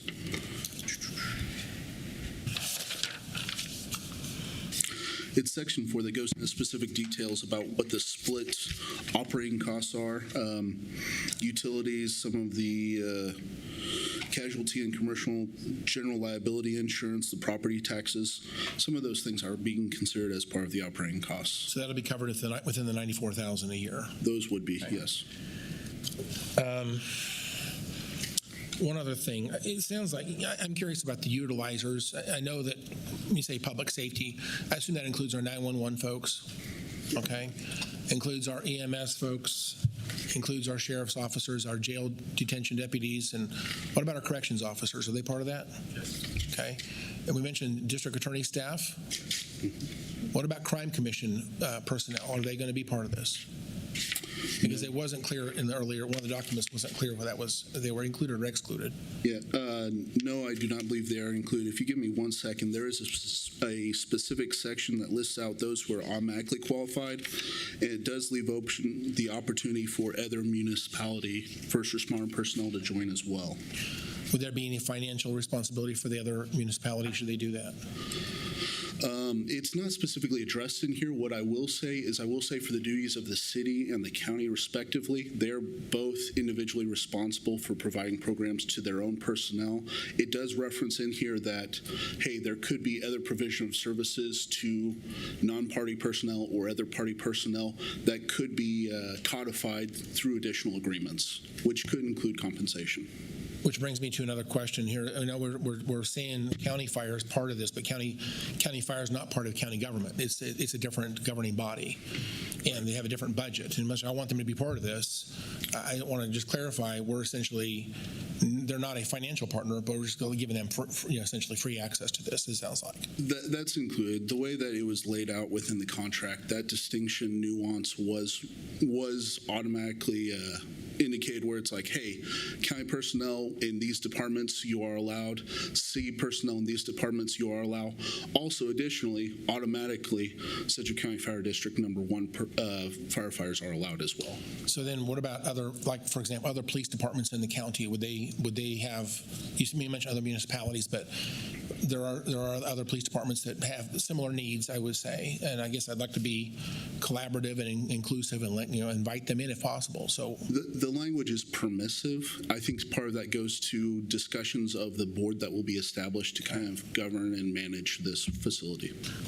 One other question is the cost to prepare this building. I saw the beautiful renditions of this building. be a lot of costs up front. You mentioned some donors doing that.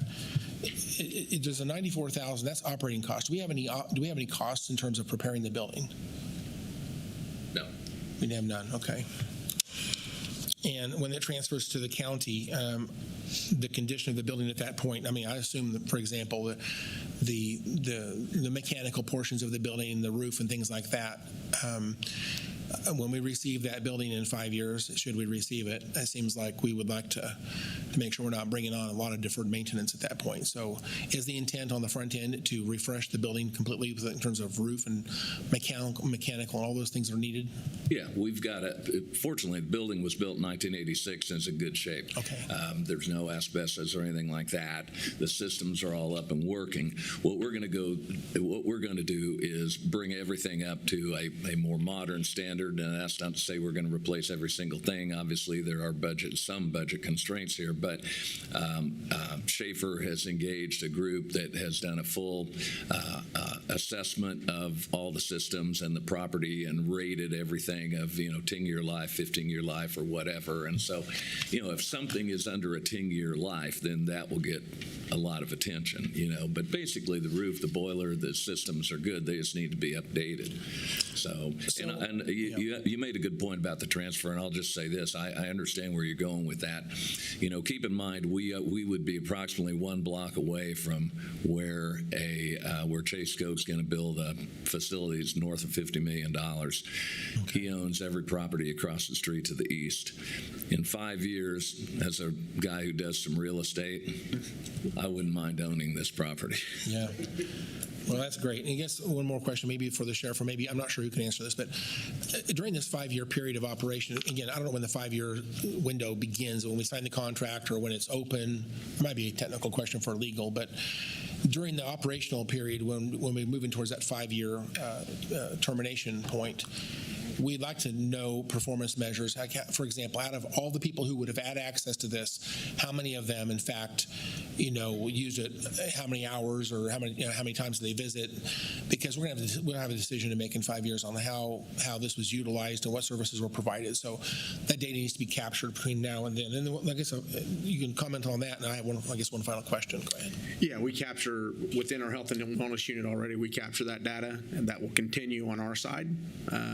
And we'll capture the data for our other partners that's with the county. Yeah, we need to capture it for all the covered entities that are allowed to access. And then I guess one of the things is county shall rely on existing personnel, existing service agreements, and shall coordinate service agreements to ensure reasonable cost. The existing personnel, what does that mean exactly? Are we talking about sheriff's officers, or who are we talking about? So existing personnel from us currently is our health and wellness unit, which is a director of the health and wellness unit, the health and wellness deputy, and 2.5 therapists plus a secretary. Okay, and will our therapists be providing therapy services, if you will, to all the people who participate in this program? All the entities from the county. Okay, all right. So if the city has that need, they have to provide their own, so to speak. Correct. I'll just say this: I think that's fine. I would like to blur the lines between city and county. I don't know that I love the separation, but I think it's careful financially, which is better in some ways. But I also see we're trying to collaborate and blur those lines between city and county. I don't mind having a shared provider necessarily between, as long as the financial side of that is covered. But enough of that. Thank you so much for the answers to my questions. I really appreciate it, and I'm sure this will probably pass. Thank you. Okay, Commissioner Wise. I just wanted to share some thanks. I think Commissioner Beatty might have stole my notes because he covered everything I wanted to say. So, Sheriff, thank you for your leadership and your personal story that's attached to the passion behind this. Crime Commission, thank you for this gift to our community. I appreciate some of the business questions that Commissioner Howell had raised. I think, Alan, your response back is it's probably not a bad piece of real estate to own after 5 years.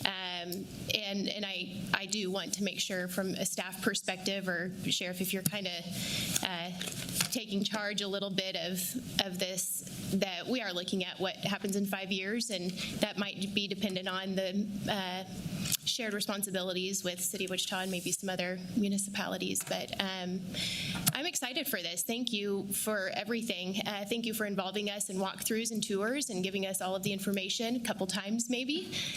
So good job to everyone. Very excited for this and excited to vote to approve. Thank you. Commissioner Meissner. Thank you, Mr. Chairman. And Alan, thanks a ton for all your work.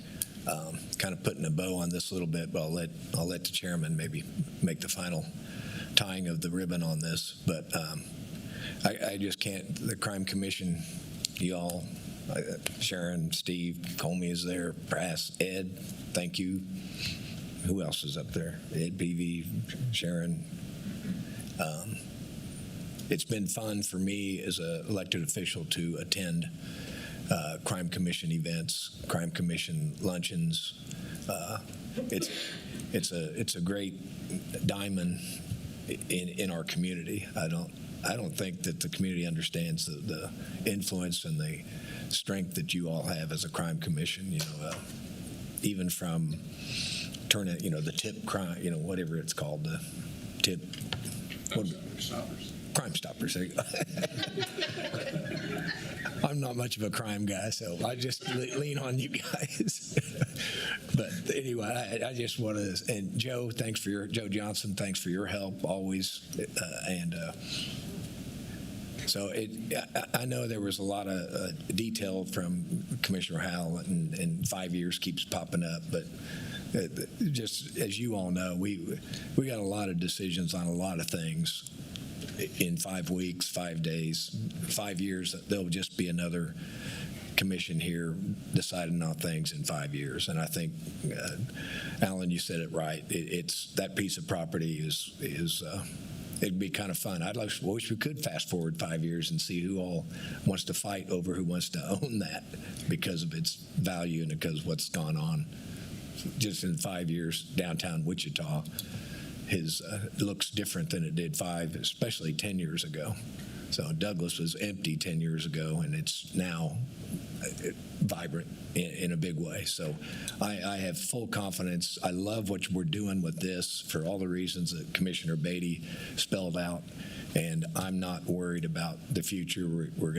County will pay some invoices, and our fine finance team will invoice half of them over to the city, and we'll get a check. So everything's bowed up and very pretty. So thank you all from the bottom of my heart of what we're doing for the community. Appreciate it. I don't know what else I can add to this. This is very important for all first responders. Appreciate everything the Crime Commission has done. Appreciate your support, Sheriff. I think you oversimplify. It's not as simple as just asking somebody for a check. You guys had to come up with a plan, and you had to come up with a convincing plan and a compelling need, and you did that, and you've been able to raise the money for this, and it's much appreciated because you've demonstrated the need to the folks that have donated to this, how important this is. Each and every one of you are. So I appreciate that. I want to take the recommended action to approve the agreement and authorize the chairman to sign. Second. A motion and a second. Madam Clerk, please call the roll. Commissioner Meitzner. Aye. Commissioner Beatty. Aye. Commissioner Howell. Aye. Commissioner Wise. Aye. Chairman Bluebow. Aye. The motion passes 5-0. Thank you very much. It's a little bit out of order, but I'm going to ask for a quick 5-minute recess because we have a lot of first responders here in the room. We have the Crime Commission. I'd like to go out and get a picture so we can celebrate this moment. Okay.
All right, Commissioners, thank you very much. Madam Clerk, next item, please. Item AC, consideration of grant award in the amount of $50,000 from Blue Cross and Blue Shield of Kansas for a Pathways for a Healthy Kansas implementation grant. Okay. Good morning, Adrian. Good morning, Chairman, Commissioner of the Board of Health, Adrian Byrne, Health Director. The Health and Wellness Coalition of Wichita received a grant from Blue Cross Blue Shield of Kansas called Pathways to a Healthy Kansas. The Pathways initiatives provide community coalitions with the tools and resources needed to remove barriers and engage their communities. One of the components of this grant that the Health and Wellness Coalition needs to meet is the implementation of a community health assessment and community health improvement plan, and that's where the health department comes in. This non-competitive $50,000 grant is offered to Sedgwick County Health Department in recognition of our partnership and work with the Health and Wellness Coalition. Both Commissioner Wise and I are on their leadership team.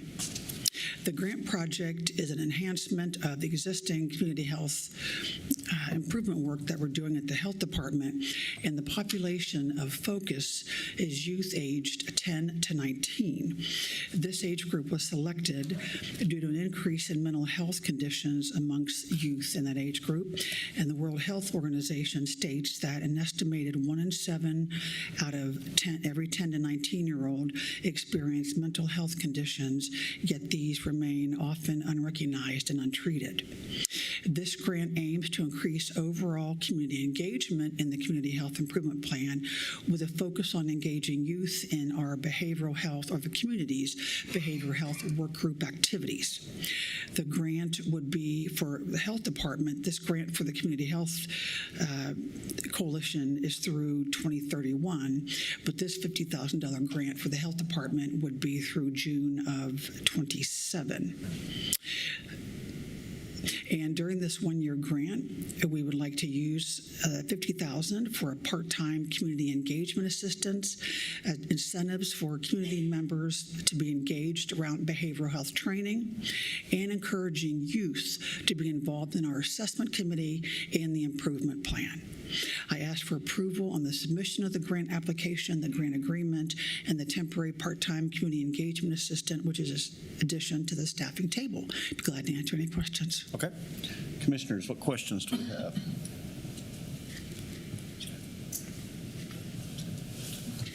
Okay.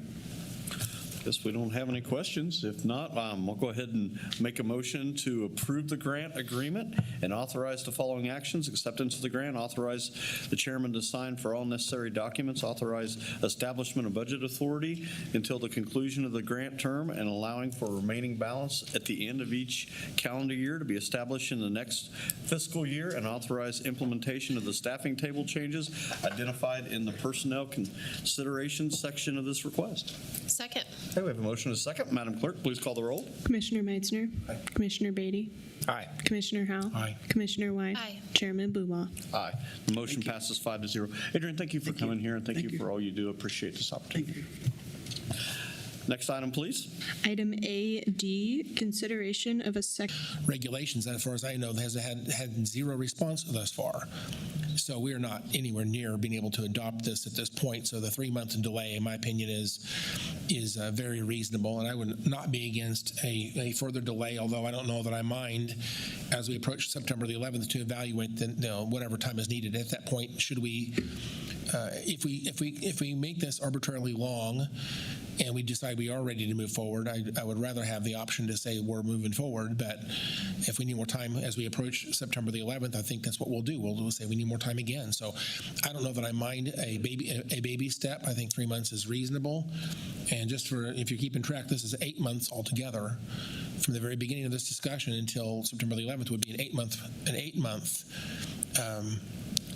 delay between what was initially before us until this date that we're picking today. That's an 8-month time frame.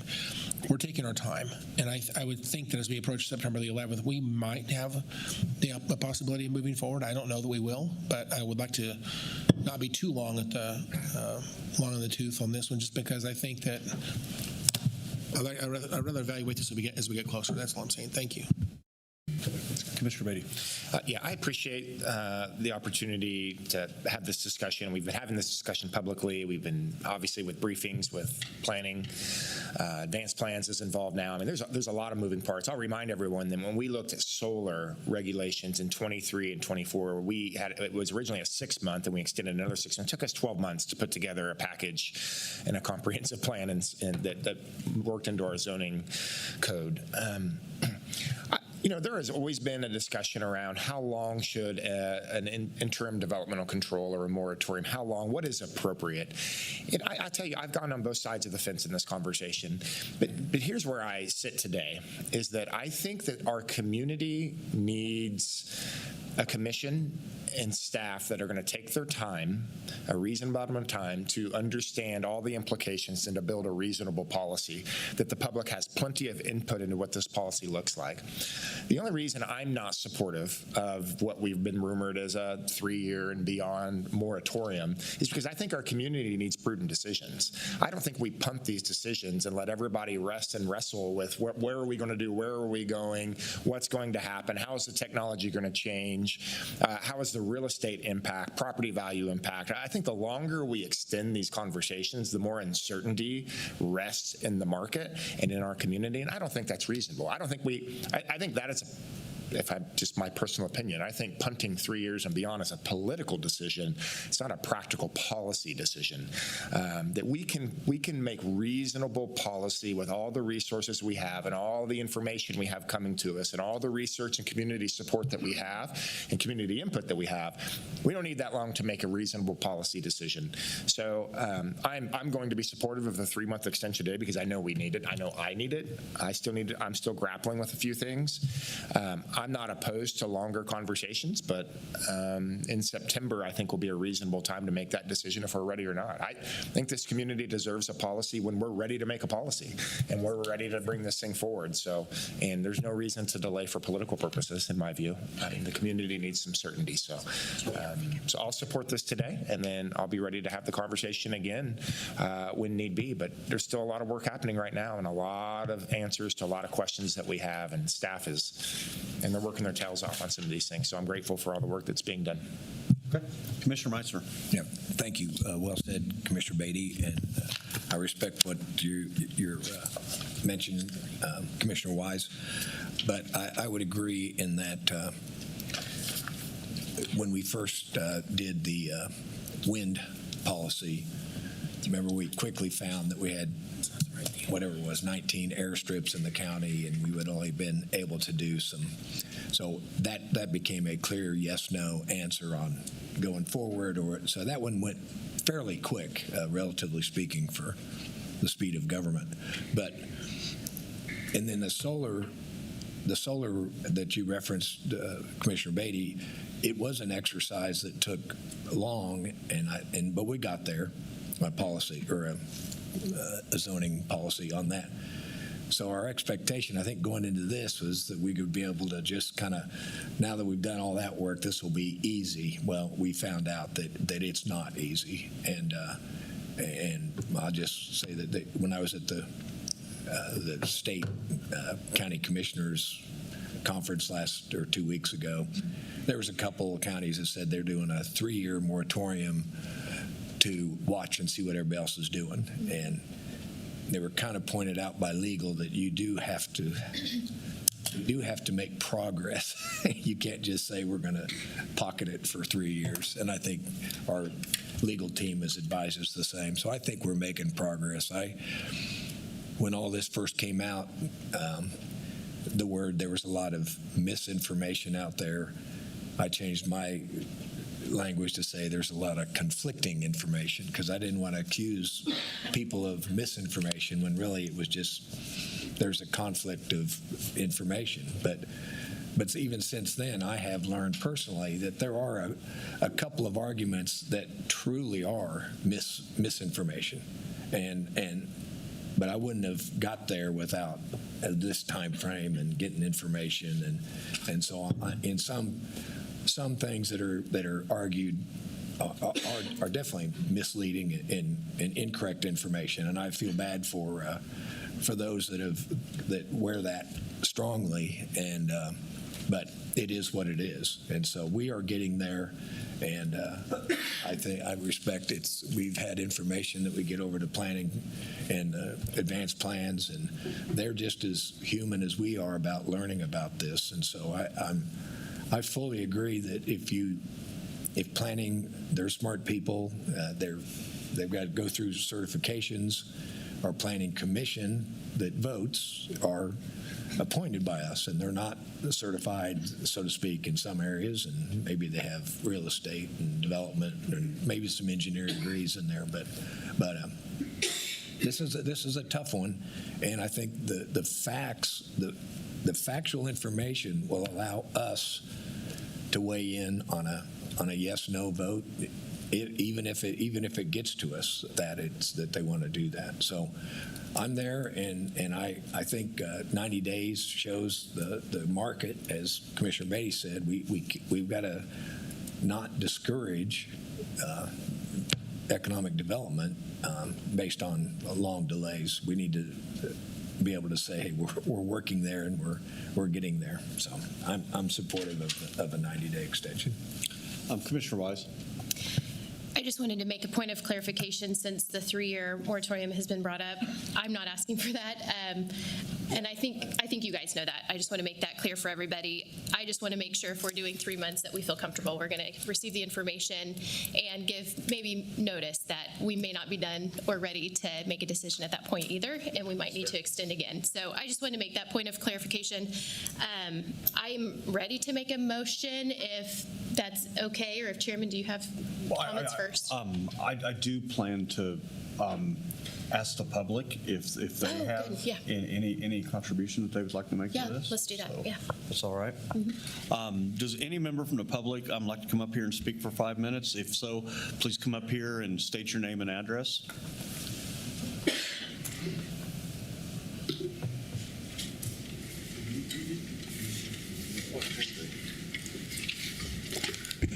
Mike Betson, 19223 West 29th Street North, that's College. First of all, I want to thank the commissioners for considering, and the Planning Commission bringing up to extend another 90 days. As far as the time and that, you talked about, Commissioner Howell, about 8 months. Well, that just shows it's complicated. And there's a lot in this that you've never faced before that's different, mainly technology. The other thing, it's good to keep time commitments on your organization. I used to run large organizations because that makes them do the work, but you never want to sacrifice quality for a time commitment. So putting pressure on your organization in 3 months or 6 months, whatever, that's fine. 3 years, organizations will relax. This needs to be a good product, and we need to spend our time on it.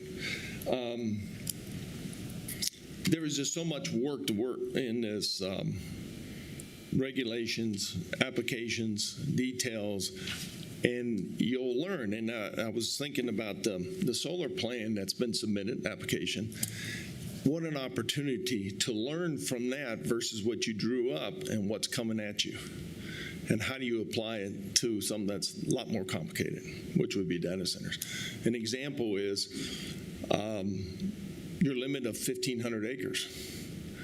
They're leasing 1,700 acres, but they say in the project it's only 1,490 because they lease more for space, and you got to count all that. The real point is it's operating definitions. Who understands what's the definition? Is it 1,500 acres of everything you lease or whatever going forward? They say they're only using 32% of the project area. That's because they're not counting the space between the rows of the solar panels. If you look at a drawing, you said, well, it's obviously over 65%. So my point is not to argue that, is you got to get your operating definitions down. I used to have negotiations with other companies and countries, and we'd always run into that problem. Get your definitions down and go forward with it. Getting other experts involved. You got a lot of local experts that can do a lot for you. The experience, we've done things, maybe been a few years, but we remember, and we can do those things. This coming Tuesday at the Goddard High School, we have a couple of what we would call subject matter experts in occupational health, and that 20 years of service, 24 years of service, Tammy Clark, Reed, and Kristen Megan Kelly. They're certified to EPA, OSHA, industrial hygiene. They've got those certifications. They do this for a living. 20, 24 years. One was in the military. They do environmental. I strongly encourage everybody, Goddard High School, 7 o'clock on the 12th. Come listen to them. They don't really take sides, but they're pretty frank and they're pretty upfront. That's the kind of thing you want to get input from. This is a national debate. And so when it's that big and it's everywhere, you got yourself a tiger by the tail. And you've really got to spend time on it. And there's a lot of conflicting interest, whether it's national, local, big companies, whatever. That just makes it that much harder. And there's smart people on both sides, and they're going to take their position. So we'll take our time, pressure the organization, get it through, go forward with it. And we're ready to help. There's some of us, because we are retired, we have spent a lot of time on this thing. We've gotten ourselves pretty much educated. We're willing to help anybody and get through this. But you got the solar thing right now. Learn from that as you go through it. What would you do differently? What do you need clarification? Subject matter experts, local, and then we're bringing in some national ones. And just keep the focus, keep the pressure, but look for quality. That's what you got to have, because this is a long-term thing. You just don't yank these things out. So, any questions? Okay. Commissioners, do you have any questions? Okay, thank you. Thank you. Would anyone else like to speak on this? Anyone else? If not, I'm going to go ahead and bring it back to the County Commission before I turn it over to Commissioner Wise, who's already stated that she would like to make a motion. My opinion on this is I like the 90-day extension. I think it gives us something that we're working toward. We can have some deliverables, and we can continue to kick it out every 90 days if we don't have the answers and we're not comfortable with moving forth with these. I don't think the 3 years is necessarily responsible, because I want a little bit of a check and a balance, and this is very important to our community, and I want to know where we're at every 90 days. So, Commissioner Wise, I'm going to go over to you. Sure. Well, thank you. I'd be happy to make this motion. So I move that the board approve an extension of the interim developmental control for data centers, adopt the attached resolution, and authorize publication, but for a total of 3 months, so through September 11th. My motion for an extension is based on the following reasons. I'd like to have this extension so that we can effectively determine what is best for Sedgwick County, our communities, and our citizens. Thank you. Okay, and I'll second that motion. We have a motion and a second. Madam Clerk, please call the roll. Commissioner Meitzner. Aye. Commissioner Beatty. Aye. Commissioner Howell. Aye. Commissioner Wise. Aye. Chairman Bluebow. Aye. The motion passes 5-0. Madam Clerk, next item. Item AE, presentation of the quarterly financial report. Morning, Brent.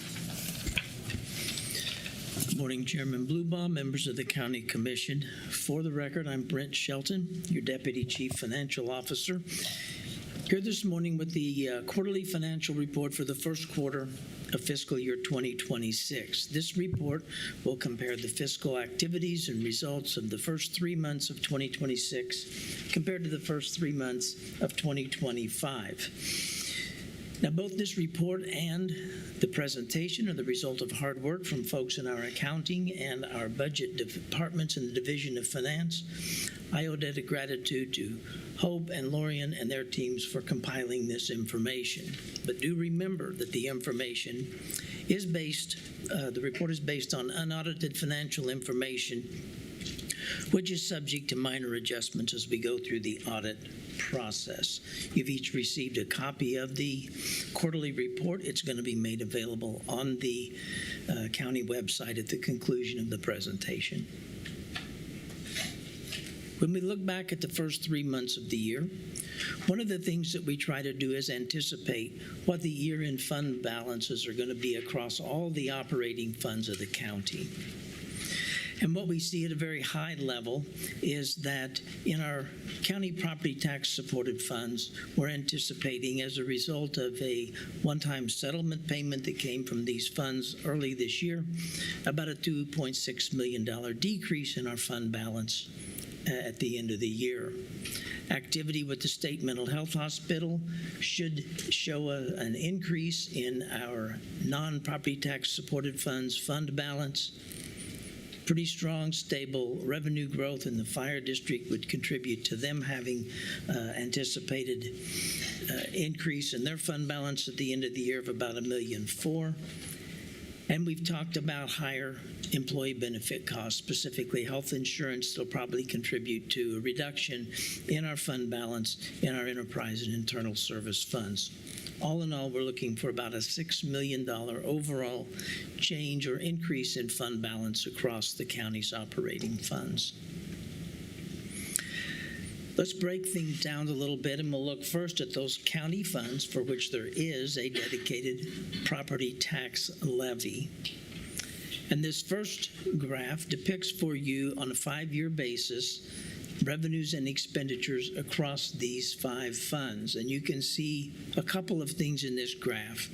Fairly stable, fairly modest growth, both in revenues and expenditures. And since we're in the first quarter of the year, there's a pretty large gap between revenues and expenditures. As we mentioned, we're going to collect most of our property tax revenue in the first couple quarters of the year and spend that down. So as you see this report, over the course of the year, you'll see those two lines converge. A little bit of detail about what is happening in terms of revenues in these funds.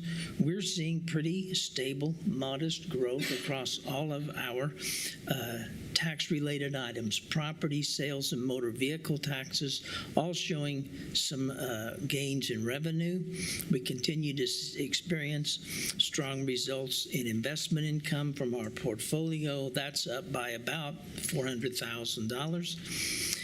And then all of our other revenue areas, there's a significant increase here in terms of the fees that are charged by 911 operations. And so we've seen some increase there in the EMS area. Personnel represents the largest single expenditure item in these funds, and so we separate that out to show the increases in employee costs, salaries, benefits, and so forth, all with modest increases about what is expected as a result of compensation enhancements taking effect at the first of the year. Other expenses in these areas, in these funds that are non-personnel related, would point out in grant awards, you're seeing a reduction there of about $1.25 million. That's as a result of closing out the contractual arrangement with Exploration Place at the end of last year. And so a payment to EP was not made in the first quarter of 2026 relative to that same time period last year. One of the things that we'll note at the first quarter is it will sometimes have some timing differences. It will make things show up differently, and that's the first one that we're going to see here is in contracted meals. You see about a $750,000 or 66% increase in the contracted meals with the Department on Aging because of changing contracts, earlier encumbrances and commitments of funds. That is showing up in the first quarter of this year as a significant increase, not anticipating that we're going to continue with that trend throughout the course of the year.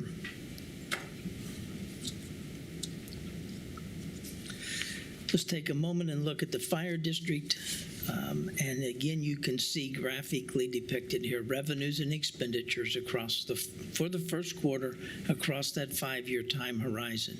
Very similar looking graph to what it is at the county at large. Fire district is showing about a 4% increase in their revenues, primarily a result of a higher tax digest and an increasing tax base.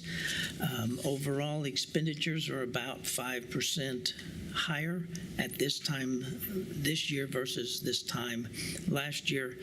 Pretty much expected and stable results across the fire district.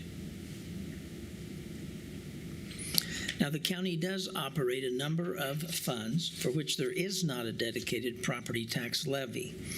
And I would show you now probably what is arguably the most busy graph in the presentation.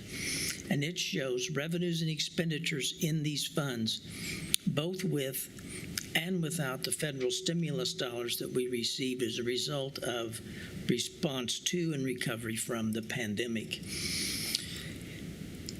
In 2025, we received a large influx of money, and we spent money in the for the state mental health hospital. So you can see the peak in 2025 that has declined in 2026. A large encumbrance of about $85 million was made for the mental health hospital. We're seeing additional revenues in terms of ARPA money from the state on this solid blue line. And the yellow and green lines remove all those dollars, and so you can see relative parity between the two over the course of these 5 years. In terms of specific details in these funds,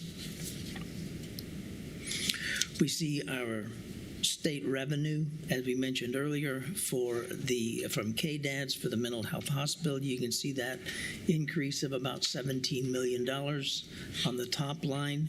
We continue to see increases in our PPS-1 Medicaid fees as a result of that funding model, the CCBHC model, and ComCare. Another item that sometimes I think this one appears to be a timing difference in state revenue for corrections due to we had some folks that were being held and waiting for transport to Topeka in the juvenile justice area, and so that resulted in what appears to be a big increase, but I think that's more just activity the first quarter this year versus last year. And then in all other revenue, we see a decrease. We had a one-time event last year, which was KDHE funding for that environmentally at-risk testing that did not occur again this year. All in all, pretty much similar results otherwise.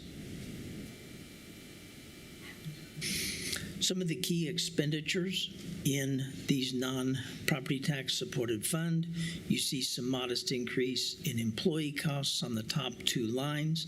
Again, a timing with our contracted meals in Department on Aging show what appears to be a significant increase, but it's just, I think, isolated to the first quarter of the year.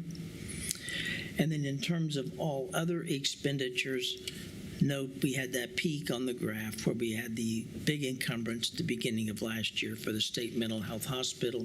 Did not occur again in the first quarter of this year.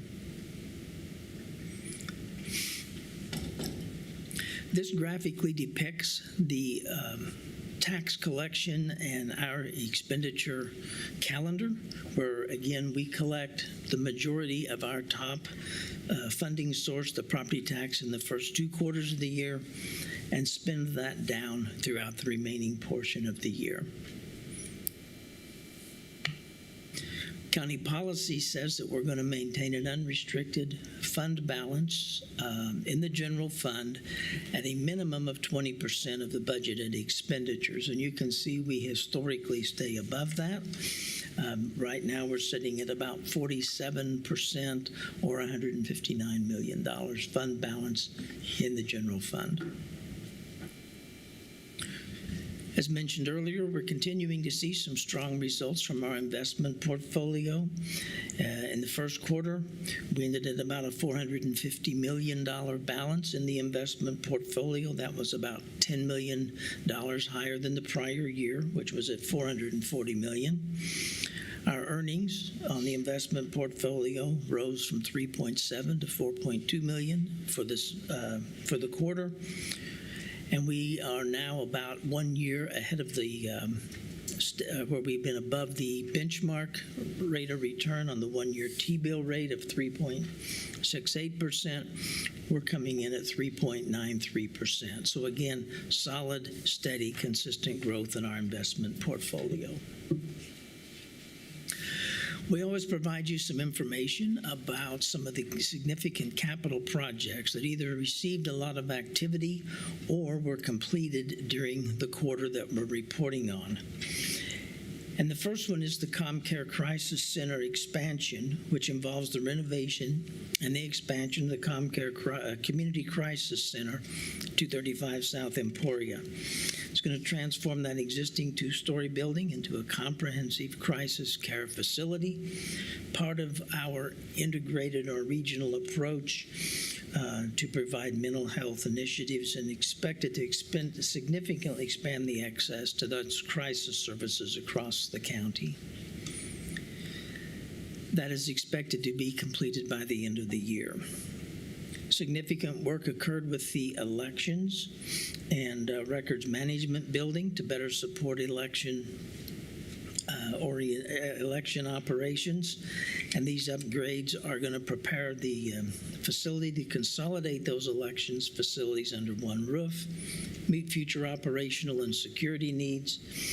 The demolition has been completed, and they're now focusing primarily on some of the federal compliance requirements to get that facility ready. B514 is a bridge project on 87th Street South between Seneca and Broadway. Project replaced the bridge in that area, and it is almost done, scheduled for completion this month.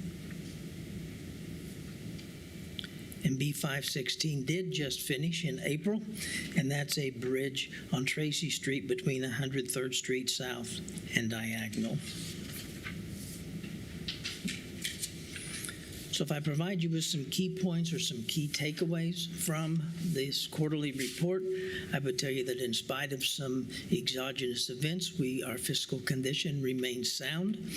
There are some pressures outside our control. As you know, there's a lot of geopolitical instability, and that first bullet point leads to market volatilities, some targeted inflation, fuel prices increases. We just heard this week from one of our transportation partners that they're going to begin to place a fuel surcharge because of the cost of diesel. So we've got some inflationary factors, and we just went through a state legislative session where there were a lot of changes proposed. I think they'll be back again next year with some additional changes around property tax reform. As we move into this budget season, your continued commitment to property tax relief, maintaining that competitiveness for this employer to maintain and recruit good talent, got to find that sweet spot between balancing those public service expectations with higher costs, property tax relief. But I think that we are well positioned to meet those challenges, and I would recommend that you receive and file this report. If you have any questions or comments, I am available. Commissioners, what questions do we have? Commissioner Meister? Thanks, Brent. As always, these quarterly updates are really valuable. Just looking back on our page, slide 15, the total fund balance, general fund quarterly comparisons. I mean, just going back a few years, it's just nice to see those fund balances or continue to. They don't. I mean, they got some spikes during the year, but there's no major. And it's just rewarding just thinking back that what we've done with personnel and and compensation, as well as still lowering the mill levy. It's just, I want to thank you and the whole finance team, and actually every department for. I kind of feel like it's all in our group. Besides the commission, it's really nice. That's just a strong historic statement right there of how we look. So thank you. Thank you. Commissioner Beatty? Yep. Also, just sincere thanks. Brent, I know that you're heavily involved into the stewardship and the planning and strategy. David Floyd in finance, obviously, when we talk about the investment portfolio. That wasn't really a conversation in my first year on the commission that we had a whole lot about investment earnings and things of that sort, but that's very much an integral part of our strategic goals here now. And I know David's a big part of that. I see Hope Hernandez is here, and all the team in finance does a wonderful job, and it has a trophy case of accolades to suggest the work that they're doing is very beneficial. I would have one question. I want to make one comment. Page 13, when we talked about some of the key revenues and the non-property tax supported, the PPS 1, the Medicaid fees, we see a 9.3% increase. Brent, you're likely not the right person to answer this, but you're pretty impressive, so you might know it. Is that a change in fee rate, or is that inputs into the system that is responsible for that 9.3%? I'm looking a year-over-year calculation, a 12-month, and I don't know if you would even know that, but is that more inputs into the ComCare system, or is that a fee change that we received at that point? I think it's both. I think we've got the different fee structure for the fee-for-service reimbursements, and those are some of the Medicaid fees, but that's on top of 12% increase for the prior year. So there's more inputs with a different fee structure. Okay. I just think this is a really important conversation. Part of what we do at the county is public health, and that's the health department. We had an agenda item on that today, but it's also ComCare with behavioral health. And as we see significant inputs coming into our system, ComCare, and we have a lot of new ComCare leadership now, new leadership in human services, that this conversation around collaborations in our community and how we best support the ecosystem that's taking place. Some of us toured St. Joe and the behavioral health ward just the other day and talked about what's happening over there and how the county can be supportive in some of the things we do. We obviously have the ComCare crisis expansion. There's conversations here about, hey, how do we make sure that is beneficial to the community? Do we even need to go to a crisis intervention center? How does this work with the rest of the conversations in the community? What's going on in our schools and some of the adjustments that are happening in our schools? So I just wanted to highlight that so the public is aware that we're having conversations in our health, the aspect of what we do as the Board of Health and ComCare and the Health Department and Aging and CDDO and all these other organizations of how we work collaboratively in the community to make sure the inputs, we're scaling in a way that's responsible to meet more inputs. And the last point that I would just make is that the county's in a really good position. We're in a really stable position financially. And I think it's really important that the community understands, and what we talk about a lot here is, to Commissioner Meister's point, we not only have stabilized staffing, increased capacity to meet our strategic goals, the KPIs and the things and the performance metrics that we measure, the adjustments that we've made. We've done all of this massive investment into making sure the county government is stable and efficient, while we have also not taken all the assessed value growth, and we've lowered the mill levy, which, I'm not being prophetic, but I have a hunch it'll be 4 years in a row we've done that. So I just want to make the point that the balance is possible. You can operate effectively, efficiently by not grabbing all the assessed value growth and reducing mill levy. You can do both. And I think Sedgwick County government is a prime example of how you find that balance and steward appropriately. So I think this financial outlook and recap helps to demonstrate that point effectively, and I'm certain it's a point that three of us are going to be talking about a lot here over the next year, so, or next few months in particular. But it's important that you don't have to take all the assessed value growth to do really, really important things and stabilize your organization. So credit to the manager, credit to the staff and department heads, and credit to finance for helping us do this. So thanks, Brent. Mm-hmm. Thank you. Okay.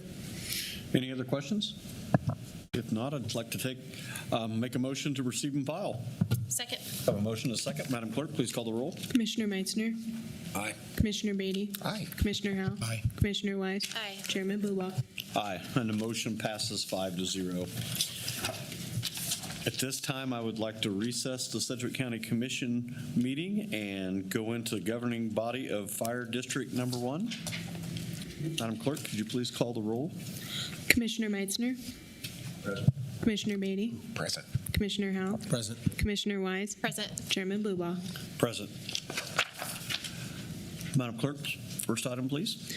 Consideration of minutes. Item A, fire meeting minutes of April 1, 2026. Okay. Commissioners, you've all had the minutes. Do you have any questions about any of the minutes? If not, I'd like to make a motion to approve items A and B on the consideration of minutes. Second. We have a motion and a second. Madam Clerk, please call the roll. Commissioner Meitzner. Commissioner Beatty. Aye. Commissioner Howell. Aye. Commissioner Wise. Aye. Chairman Blubow. Aye. Motion passes 5-0. Next item, please. Public agenda. Okay, we do not have anyone signed up on the public agenda. Next item, Consent agenda.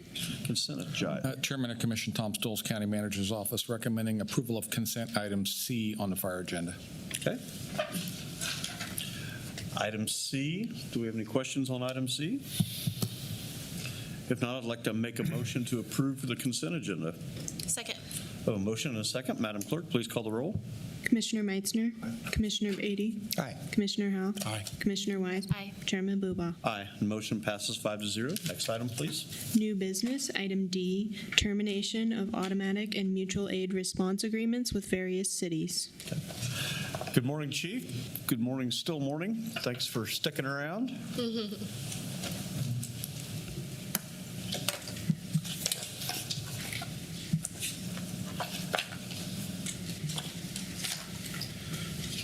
Good morning, Commissioners. Doug Williams, Fire Chief. On the agenda today, we have the discussion about the mutual or mostly automatic aid agreements with the 5 small cities and within the area of the county that are outside of the fire district.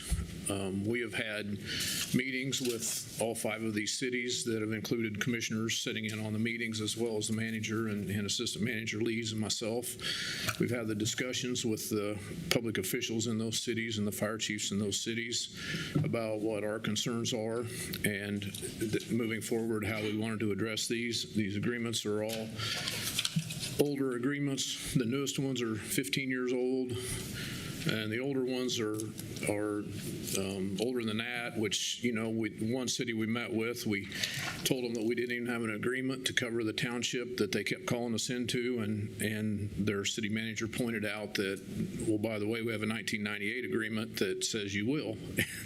And I was like, well, we're not aware of that because we're operating under the 2011 agreement. But one of the things they did with the 2011 agreements that's different than what I've ever dealt with was that they didn't rescind all of the previous agreements. So when you start looking at all of those 2011 agreements, they actually, the agreements before them still have some,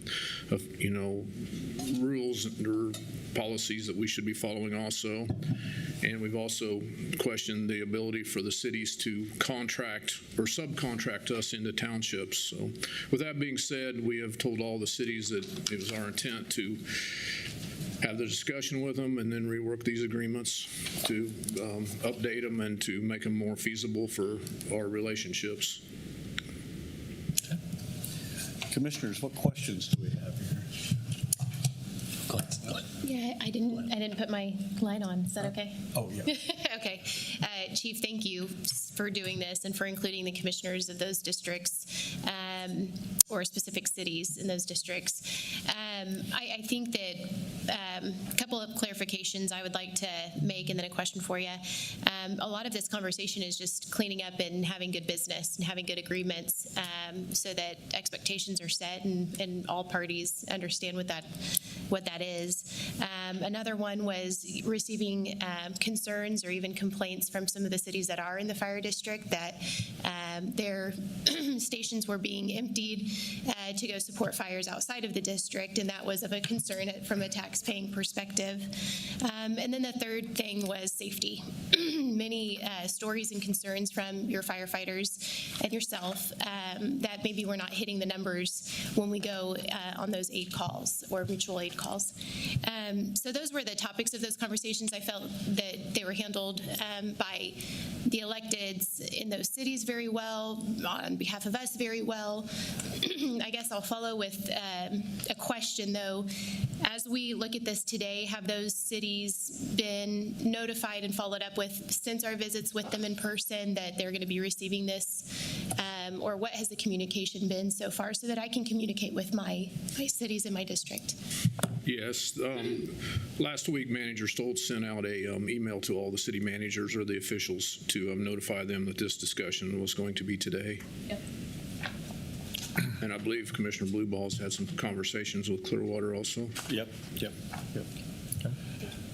Commissioner Beatty? Yeah, Chief, thank you for this. Could you Let me back up a step. Many people in the public, I think there's often confusion when we talk about why we have to adjourn the county commission meeting and enter into the governing body of Fire District Number 1. What is the fire district comparative to? We don't just, it's just not all of Sedgwick County, the geography of Sedgwick County. There's a specific fire district geographical map with specific cities that contract into the fire district and specific citizens in unincorporated that pay fire district taxes. So it's its own governing body, its own taxing jurisdiction that levies taxes for these services. So I think, and many times, which is very commonplace in fire services, is they enter into aid agreements with other cities and other jurisdictions and townships in order to perform services even though they don't pay taxes. So I think that's helpful awareness for the public to understand some of the nuts and bolts about what we're doing here and why. What was the genesis of this conversation and why? We've heard these conversations in the past, but what was the real genesis that got this conversation started about a year ago here? One of the things that got this started last September, I believe, was about the time that this started. We have, over the course of many years, it's not new, but it is more reoccurring than it used to be, that we're getting our fire trucks, our crews out here on scenes in these smaller communities where they have volunteer departments, and they're not assuming command of their incidents, and our command officers are getting there and they're having to assume command. And, you know, once again, sometimes volunteer turnout has been less than stellar, and is putting our guys operating on scenes that are completely understaffed to what we would do in our own jurisdiction. And that's dangerous for us and dangerous for our people. One of the things that came out during these conversations, and I think some of you commissioners got to hear it, was, you know, I spent 37 years with volunteer departments, and in 37 years we requested mutual aid on building fires twice. And so I think that this is reoccurring more than it probably should. But the other piece of that, when I worked with the volunteers, I know that when the plumber Jim the plumber shows up, or Joe the carpenter shows up, that they're qualified, trained firefighters. Or I also know that the storeroom manager for Evergy that broke his back because he fell off a pole, he's going to show up, and I know he's going to take care of the utilities, but I also know he's not an interior fireman.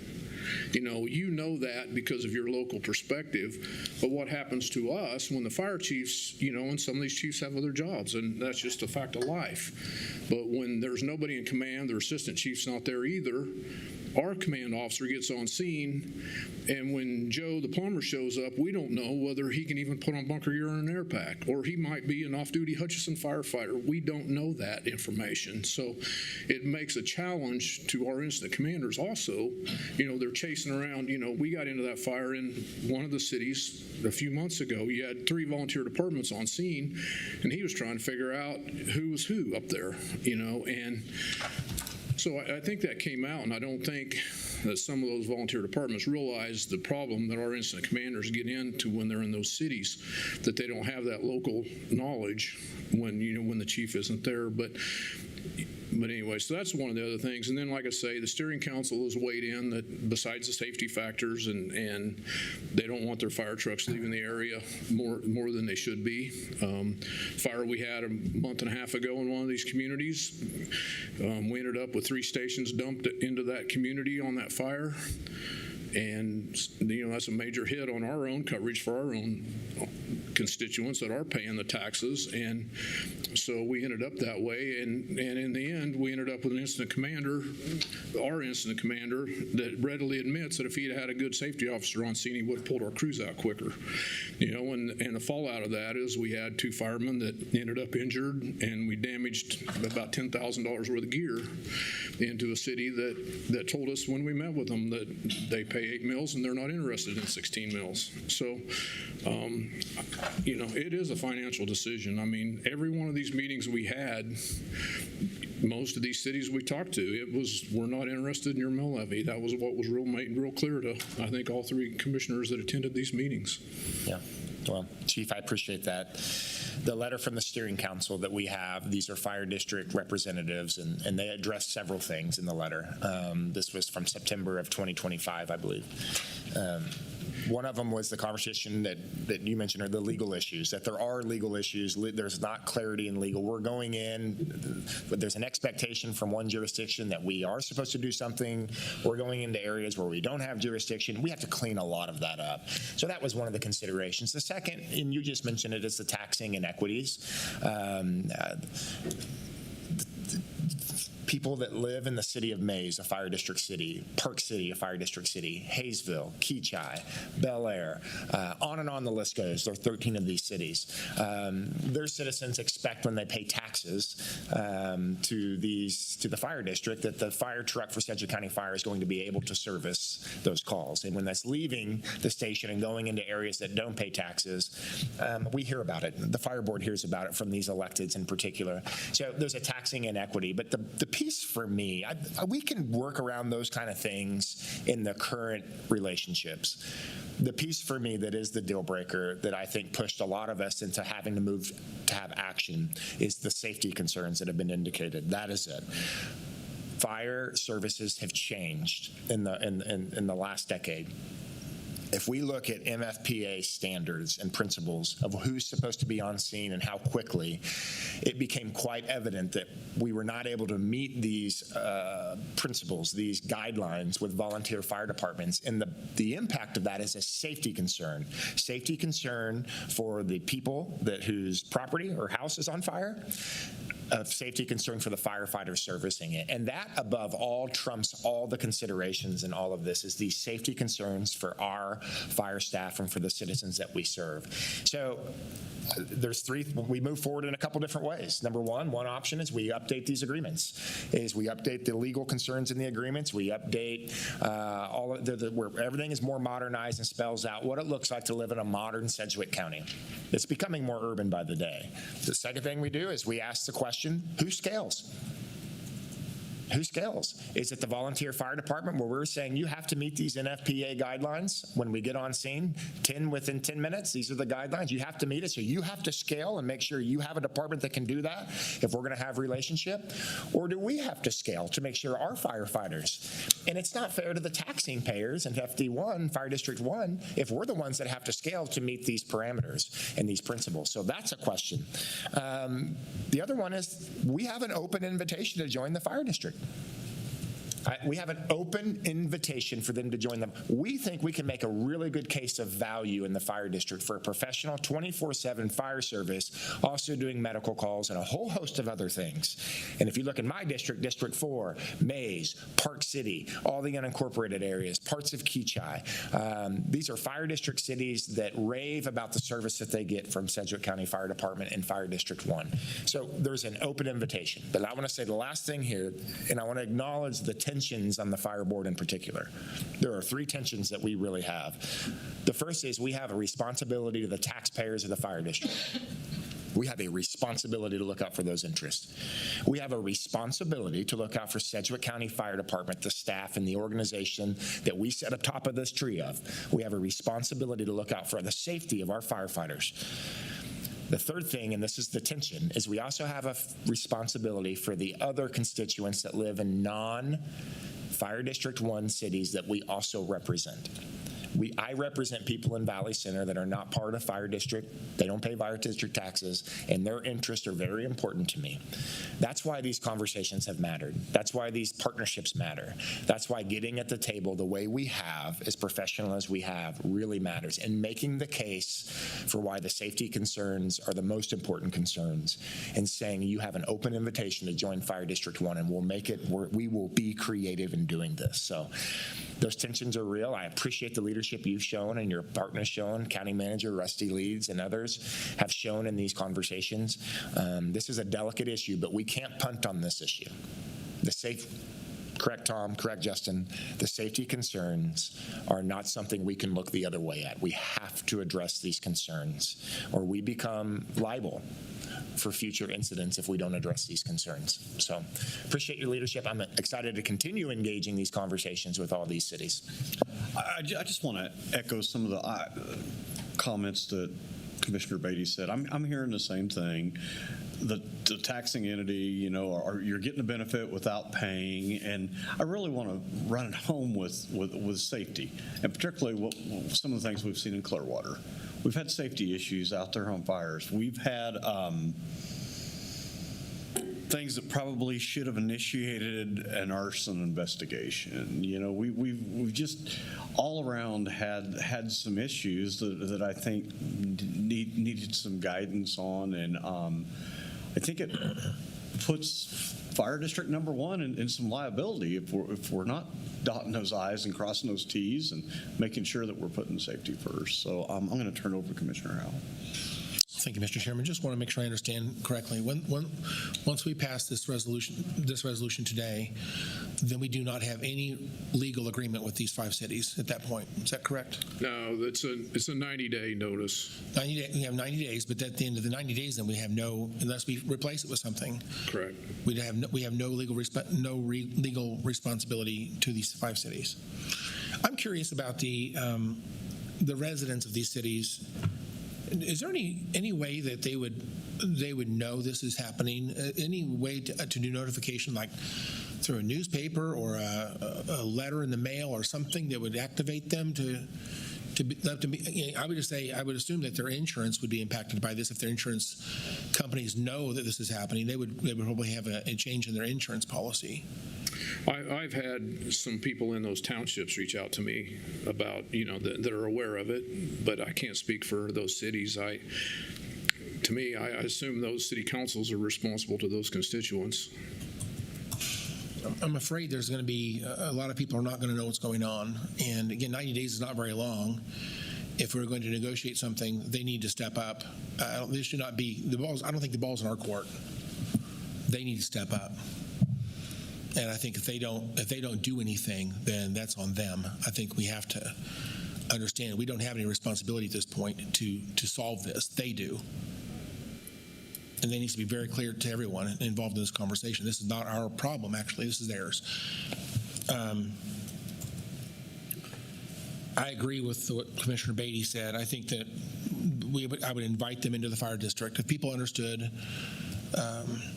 it's not, taxes should be fair, and we all receive the services we pay for, but it's not fair in the fire district when someone's paying for someone else. And by design, that's what's been happening. That's not okay.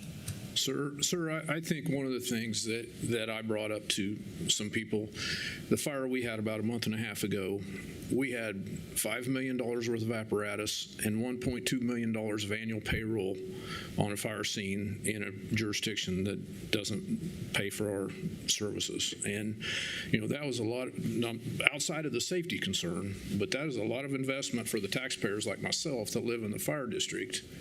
To send that many assets and that many dollars in personnel to an area that then, I'm told by the mayor that we're 8 mills and we're not interested in 16. I think the majority of the silliness we put up with the island annexations in Clearwater are sourced from this exact problem. I think that's exactly why people do the island annexations for the most part around Clearwater. I think it's utterly silly that we continue to tolerate that. I totally agree. And again, I don't want anybody to get hurt. No one wants to have a fire that doesn't have a good response from government to do that. And I think we do the right thing because we show up. And I don't want to not show up when there's a fire. I think that's unfair to put us in that position. They need to do something professional here and solve this problem. I would tell you that when we talk about the mill levy we collect for the fire services we provide, it's a reasonable deal. If we have more taxpayers in the system, our costs would probably go down quite a bit. The bigger that the system gets, the lower the mill levy becomes. And so by them staying out, it benefits them, but it keeps the mill levy higher than it could be for everybody else. And again, everybody else is paying for their benefit, for someone else's benefit. That's not fair. So bringing them in, the mill levy would probably drop, I would guess. I don't know how much, but it would drop something. And you consider what does, City of Wichita or the City of Derby or any other city that has their own essentially full-time department, what do they pay in terms of mill levy or cost to the city for the services they provide? I think the fire district is is still a pretty good deal. And even though these cities have skirted their responsibility all this time and they enjoyed the service that someone else is paying for, this has to stop. And I hope that they're listening. The ball is in their court. They've got to step up and do something that makes sense. And their citizens have a right to know about this. I think these cities have a responsibility to inform their people. I just want to say thank you. I'll be supporting the resolution today. Thank you. Yeah, sir, the last thing I want to say on that is, one of the things that we take for granted, we talk about the firefighters inside the structure and the dangers to them, but, we had a discussion today about mental health with the sheriff and those, but I am going to tell you what, that incident commander that realized he got 2 guys injured on a fire when he didn't have a safety officer to help him, I saw what happened to his attitude when he found out that 2 guys were hurt. And that is a mental drive on our guys. And they're incident commanders. They're not in there fighting the fire, but I'm telling you, it's a mental drain on them when they're out there in these environments that's creating them tremendous amount of stress because they don't know the volunteers and they're put into environments that are understaffed, and I just don't want them to be there anymore. Okay, Commissioner Weiss. So I have an opportunity tomorrow. I'll be at the luncheon for Western Sedgwick County leaders where I get in the room with a lot of my elected and city admins from the cities I represent. Would it be appropriate for me to bring this up then as far as notification? They should have already received this. I want to make sure I'm not overstepping.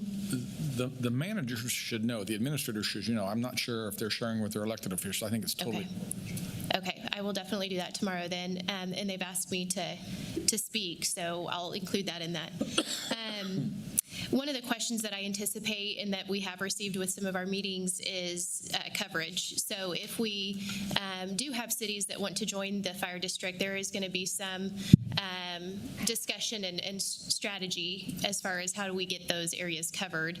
I don't know if you wanted to speak towards that yet. I know it's premature and we don't know what the outcome's going to be, but do you mind just making a comment towards what coverage might look like if cities decide to join the fire district? We've had communications about our staff. We haven't sat down and done a white paper or anything on that, but I think we all have ideas what it would take to cover the individual. Each one of them is individually different because of their location and their proximity to our other stations.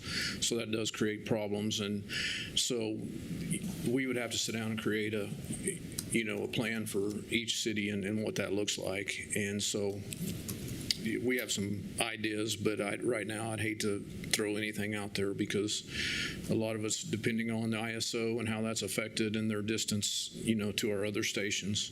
Yeah, a lot of considerations. I guess I just want to say publicly that we're ready for that conversation, and we understand that that's going to be a part of their decision making as well. Another thing that you've brought up is when your firefighters are on scene and they don't know the volunteers that are there, what their capabilities are, or how many are coming. We have mentioned in some of those meetings with the cities of really being intentional about co-training so that we build some of those relationships and we know the capabilities and we're ensuring that they're doing their training as required, because I don't think that everyone's keeping up on that. So I just wanted to mention that as well. If you had any comments you wanted to provide towards co-training and just making sure we know each other. We did mention, I think, in every one of those meetings, and if we missed one, then that's okay. But we did mention in several of them that we do have, these agreements all have a requirement where we're supposed to train a certain number of times a year. And that's been generally left up to our station officers to build those relationships. And when you get that, there's some that do and some that don't. And so now one of the things that as we move forward and we talk to these cities more about how they want to move forward, I've tasked our safety and training division leaders to be the ones, the 40-hour guys, instead of leaving it up to us 3 station captains at each station to train, because then you get into a phone tag game with people who's on duty and who isn't. But we're going to task it to our chief officers, or most likely our training officer, that will be coordinating and scheduling all those so that we know what's happening and we got a good record of it. Good. Okay. And then last thing, during these 90 days, is our goal to have a supplemental or new agreement ready should they want to enter into a different aid agreement? Can you speak towards what these 90 days look like? I think it's going to depend on what the individual cities want to do. I know when we had our meeting in Cheney, as an example, the chief in Cheney and I met for probably a couple hours after that meeting and had some discussions of how we thought it might look going forward. So I think him and I have had some discussions of what we think that might look like, but I have not with the others. I think there has to be and Chief can correct me if I'm wrong because he's been experienced in a volunteer agency and a professional agency. I think there has to be a philosophical discussion about what mutual aid is. Mutual aid, to me, in public safety, whether it's law enforcement or fire, means that when chips are really down and things are really bad, we will help each other. It is not routine call out to and come put our fires out. I don't think that's the spirit of mutual aid, and definitely not in auto aid.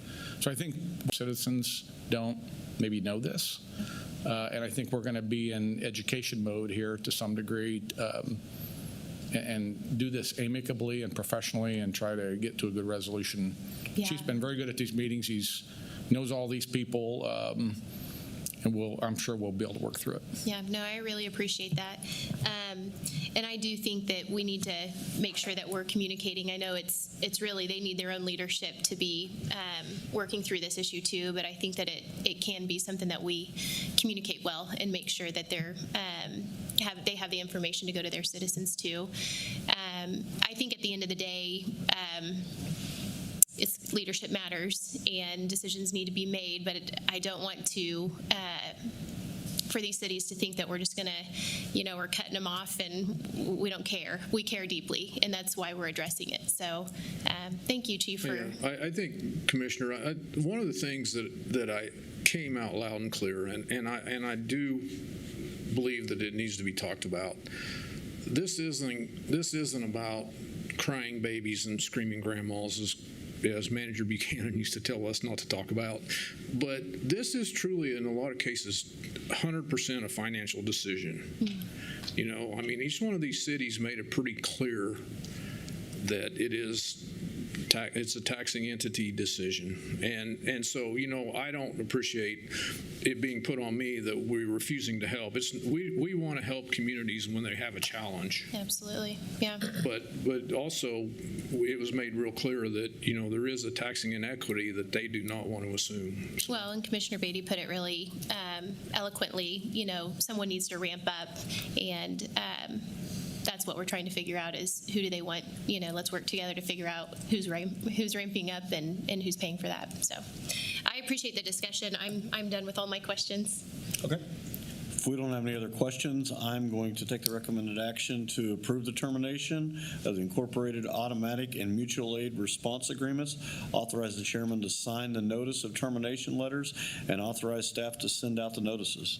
Second. We have a motion and a second. Madam Clerk, please call the roll. Commissioner Meitzner. Aye. Commissioner Beatty. Aye. Commissioner Howell. Aye. Commissioner Wise. Aye. Chairman Blumenauer. Aye. Motion passes 5-0. Next item. Other. Do not believe we have anything on other. Next item. Executive session. We do not have an executive session. We will adjourn the Fire District Number 1 meeting and go back into the Board of County Commissioners meeting. Madam Clerk, next item. Other. Do we have anything on other? I might bring up real quick, I have an upcoming Citizens Advisory Board meeting that is on, I might need to look at my calendar. I think it's next Tuesday, May 12th. Oh, we're going to reschedule that because Goddard has the Goddard meeting. So stay tuned to that, I guess. But we are going to be talking about data centers. We're going to tour a data center, hopefully, at NetApp. So it'll be very educational, hopefully well attended. And I guess I was really excited to announce the date, and I do need to reschedule that. So we'll send that out to the newsletter list, and I'll post it on my Facebook. But I do want that to be in front of people because it should be a really good meeting. Thank you. Commissioner Howell. Thank you, Chairman. I don't know what the right time is to bring this up, so I'll just throw it out there and say I would like to see us do some analysis on our first responder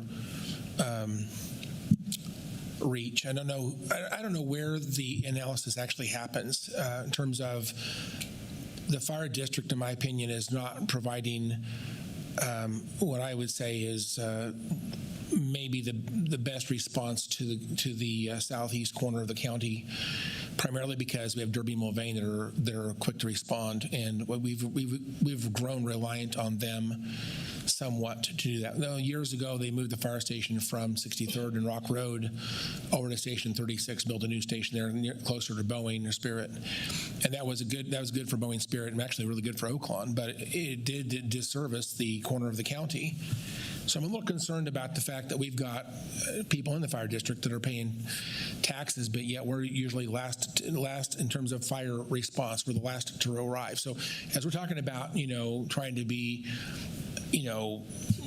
raise the bar essentially for these 5 cities, I'd like to point out that we've not really done what we could or maybe should do in terms of response time out to the southeast corner of the county.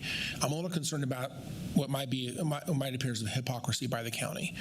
I think that is a concern. And likewise, the population in Derby has grown significantly since we've placed any resources or assets out in the southeast part of the county. So much so now I'm having to answer questions regarding maybe a slower than desirable response. Again, I think this maybe gets back to the issue that we don't have enough ambulance crews on the streets generally. I know we're trying to address that in this next 2027 fiscal year budget. I think our intent is to enhance that somewhat.